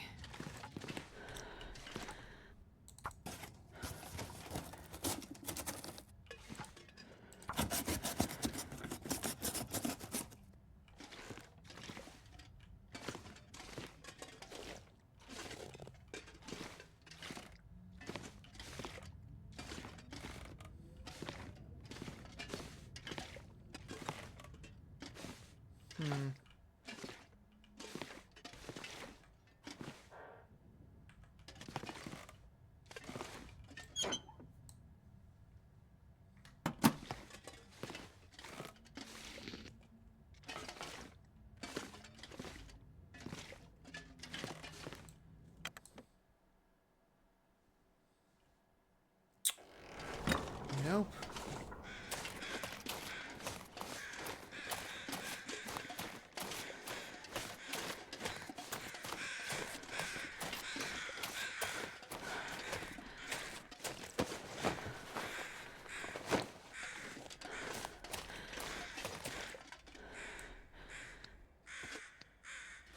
Let's go check if there's something here.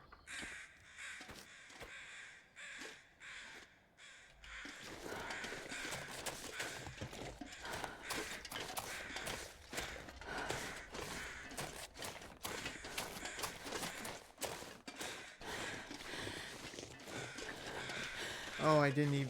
How did I did not even notice this? I wonder if I can drop any of this gear.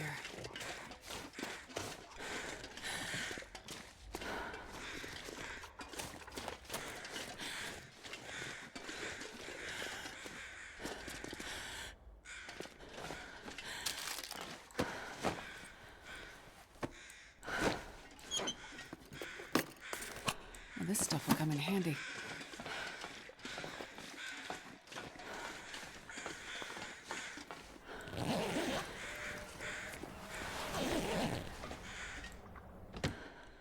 Okay.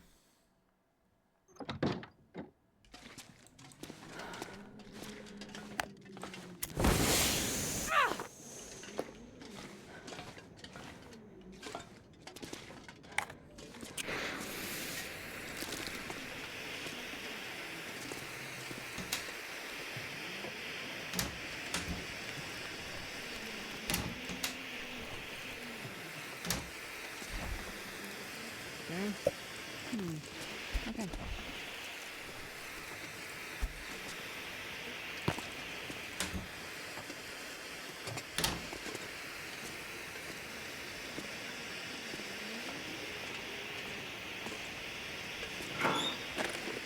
Okay, anything here? No? Is this bitch open? I don't know. Anything useful?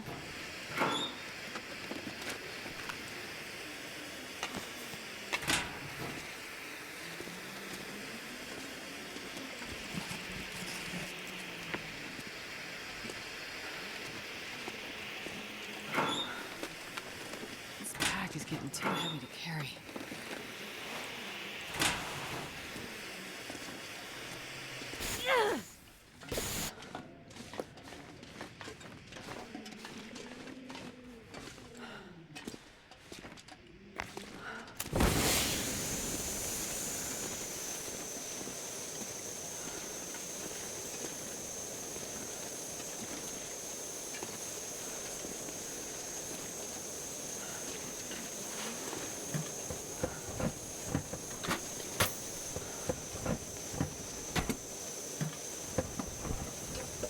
Hope nobody needs this anymore.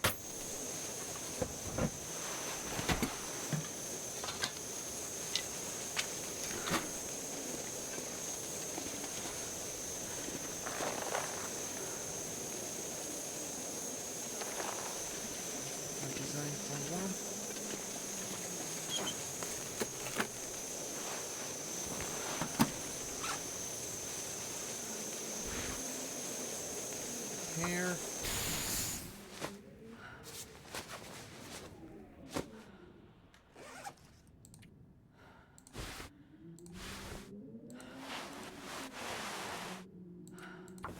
Repair.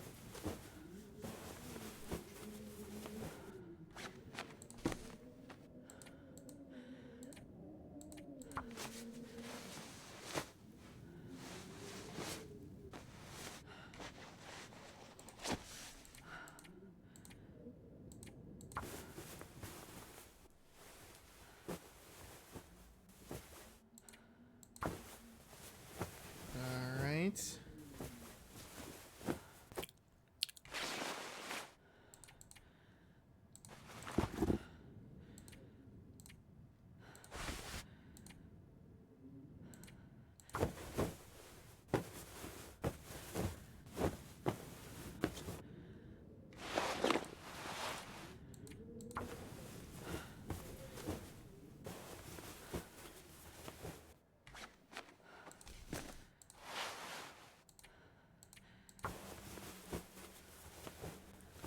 Okay, and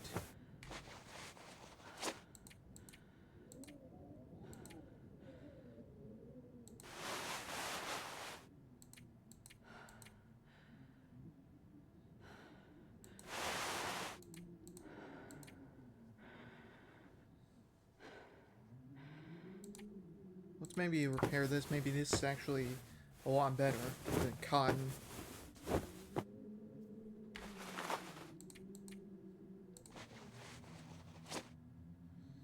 Okay.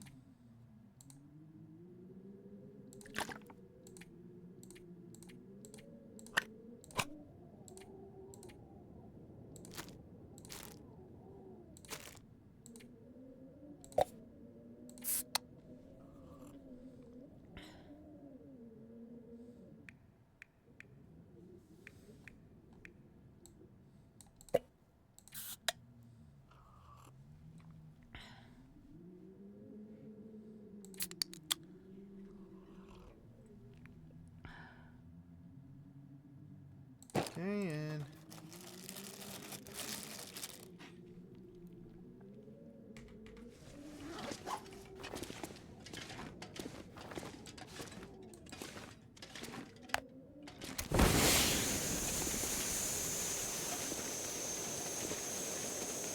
I'll take it.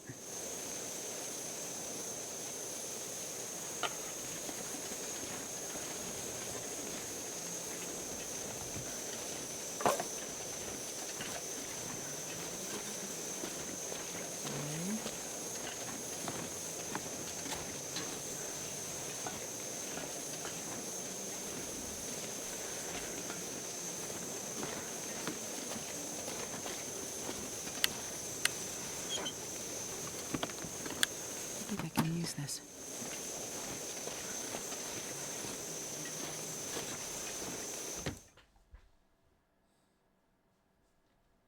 I'm not sure I can carry much more.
walk with this much gear.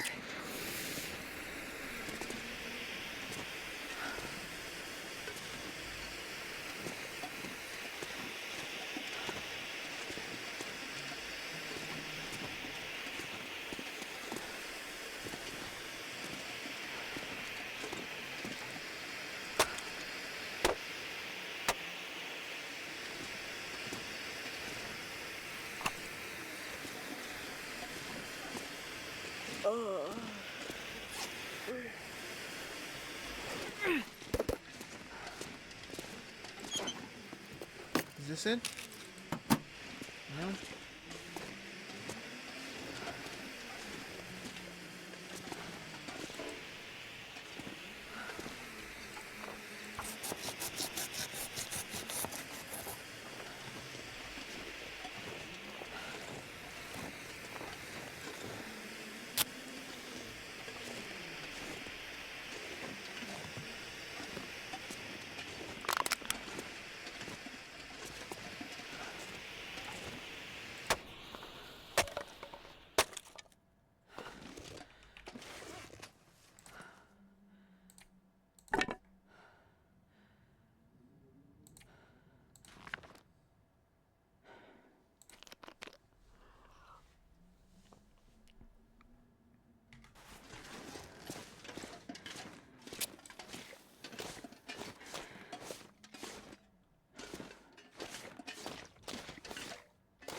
Okay. This'll come in handy.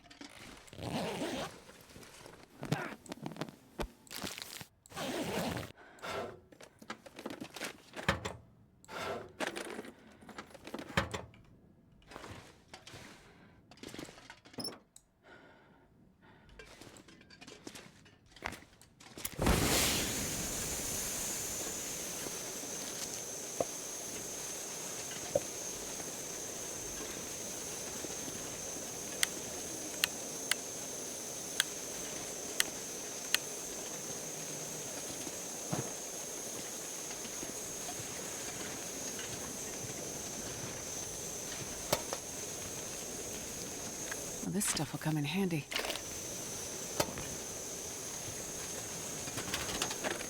I doubt here, but honestly, you never know at this point.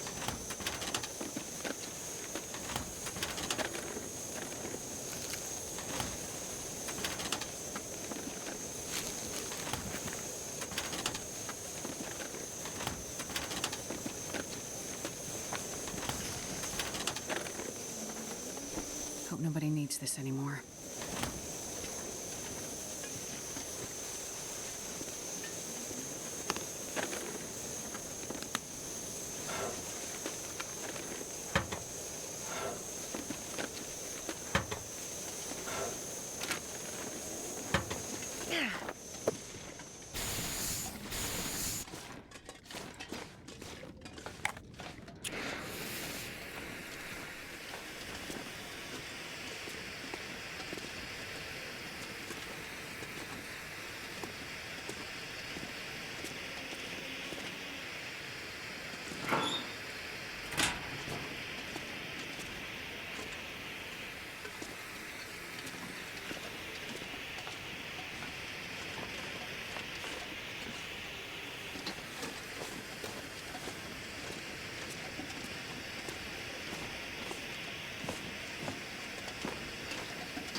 is getting kind of heavy.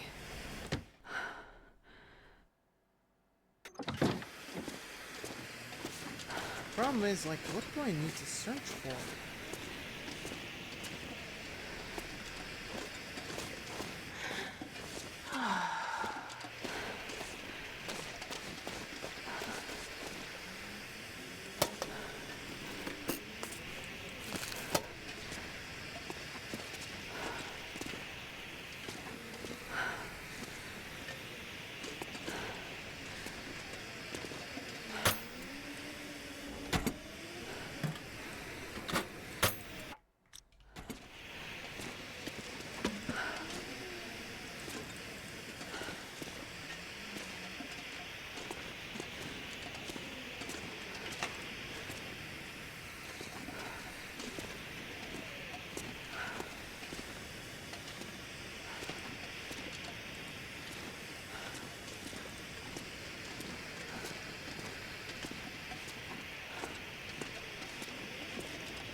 I'm literally looking everywhere.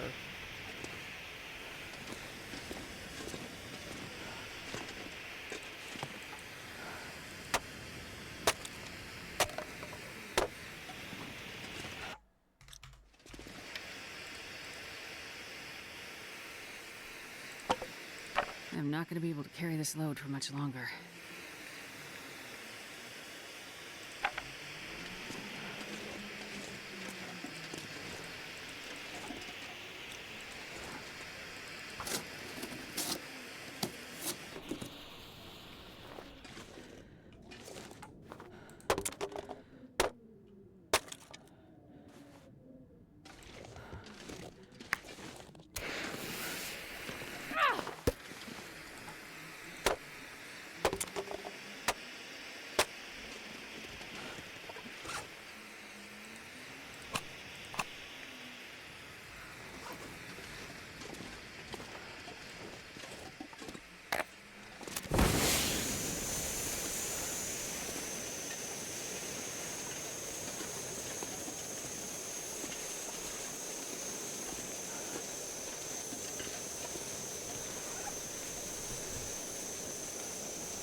Okay, I'm just straight up weirded out. Like, I don't know where.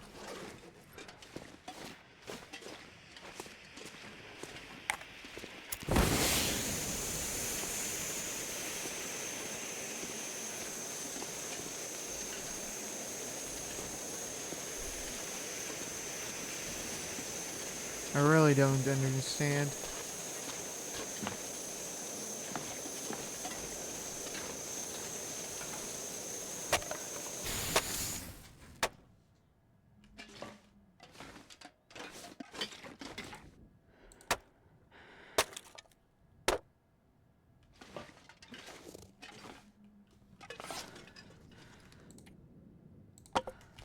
I need to find a place to rest.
drop any of this.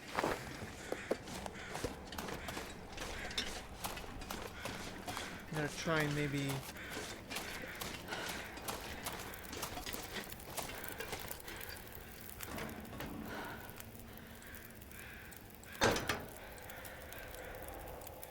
Rain lover.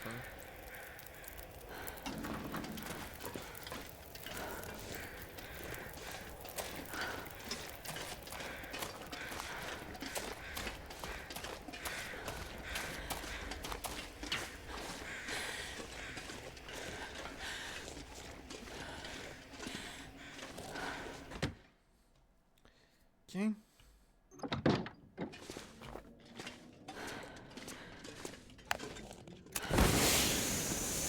Some kind of leather.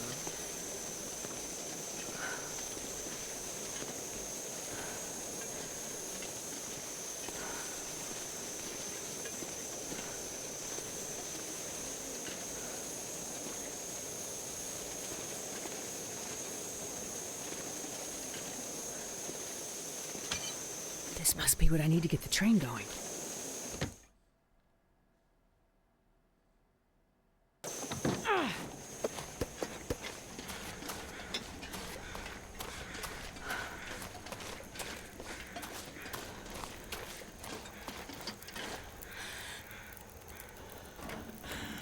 I'm not sure I can carry much more. That should do it. Now to get a fire started in the firebox.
Okay.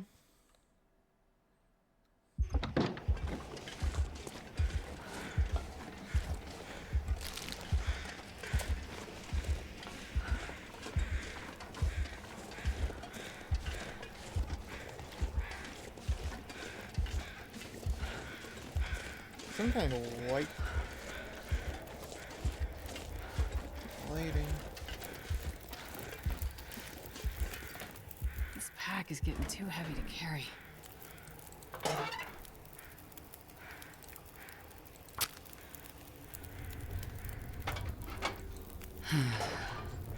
Okay, so the fire's going, and that means the steam pressure should start building any minute now. You coming? I just got this fire going. Finally starting to feel my I am feet too again. tired to think straight. You aren't worried I'll run off somewhere? You? Nah. You won't leave your friend to die. I'll be back as soon as I find the trauma kit. Better hurry. Tick-tock. Gotta get the pressure up. Then release the brake. And...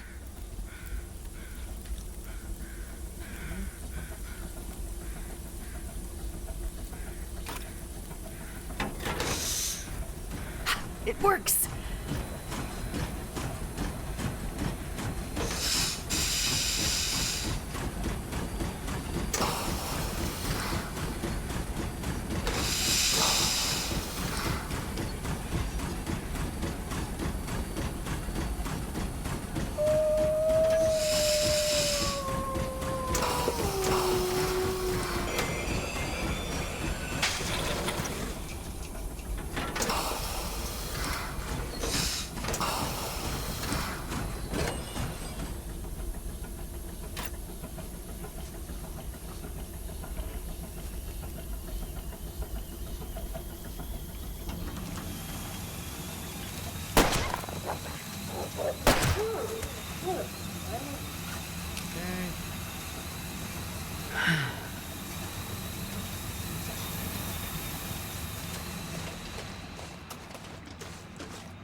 Need more coal to get the fire burning hot.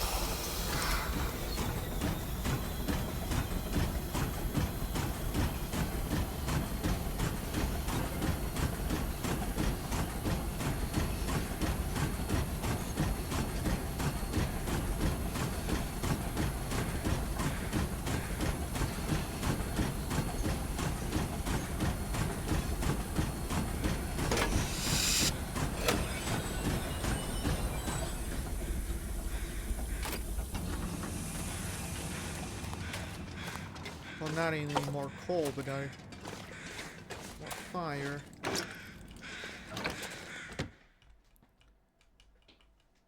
Man, this pack is getting kind of heavy.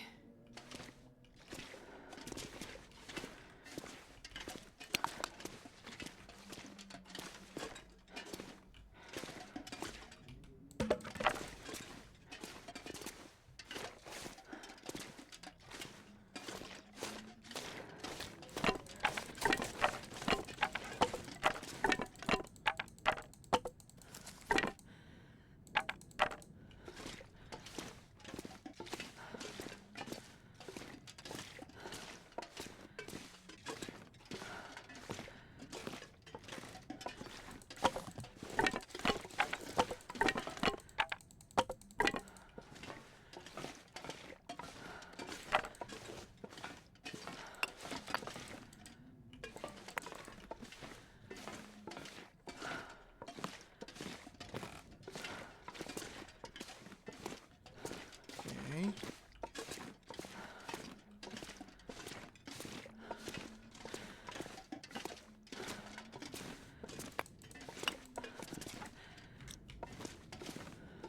Okay, grab the last.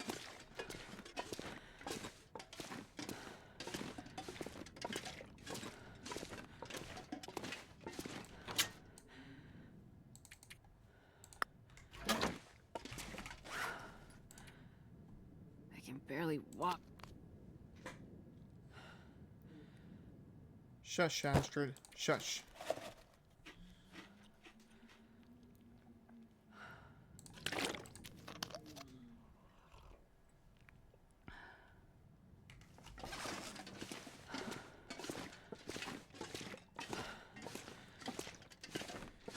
Okay.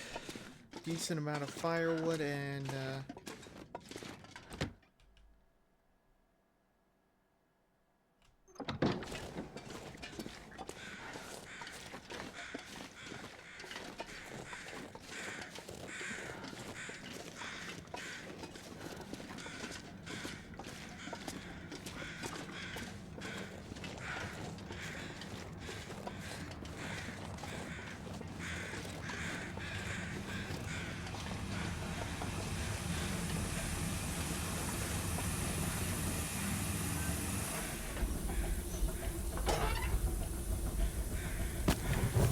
Need more coal.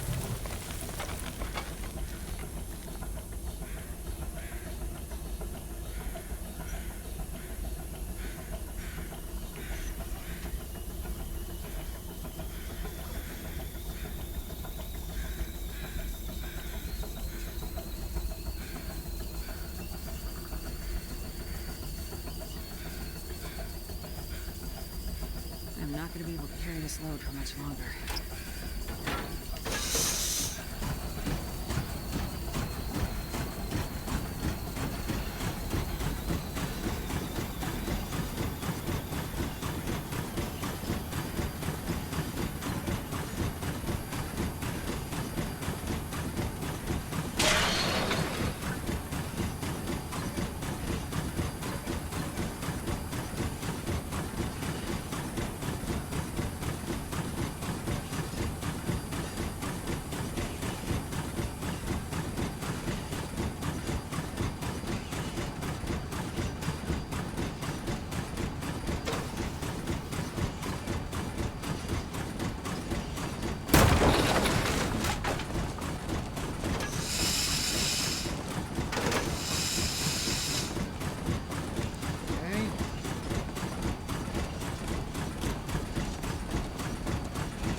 Cave and real yard.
This pack is getting too heavy to carry.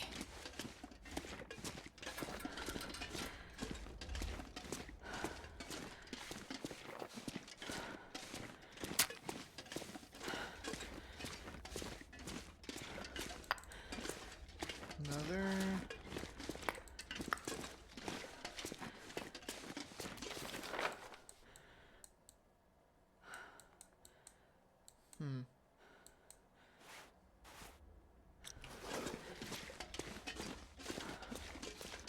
Interesting. But yeah, I think I'm gonna actually leave this video off here. I already done way more than I need to.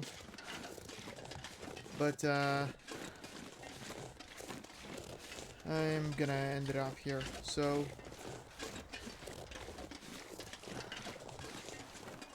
thank y'all so much for watching this episode of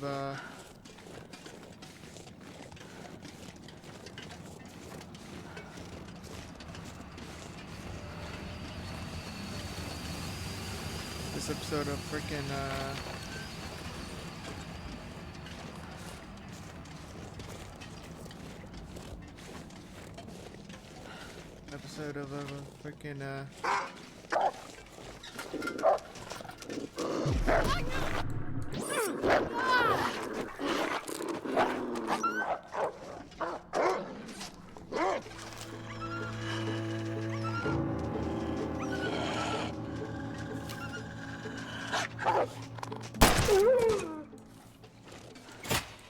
There's something blocking the path.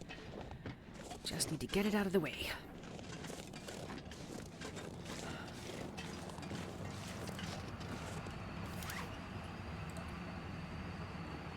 yeah, as I was saying,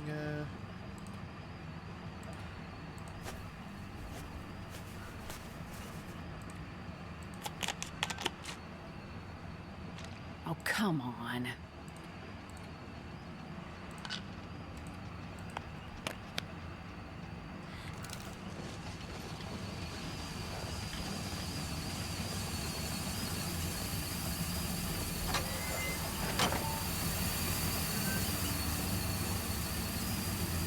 Looks like the fire isn't hot enough to keep the pressure up. I need more coal.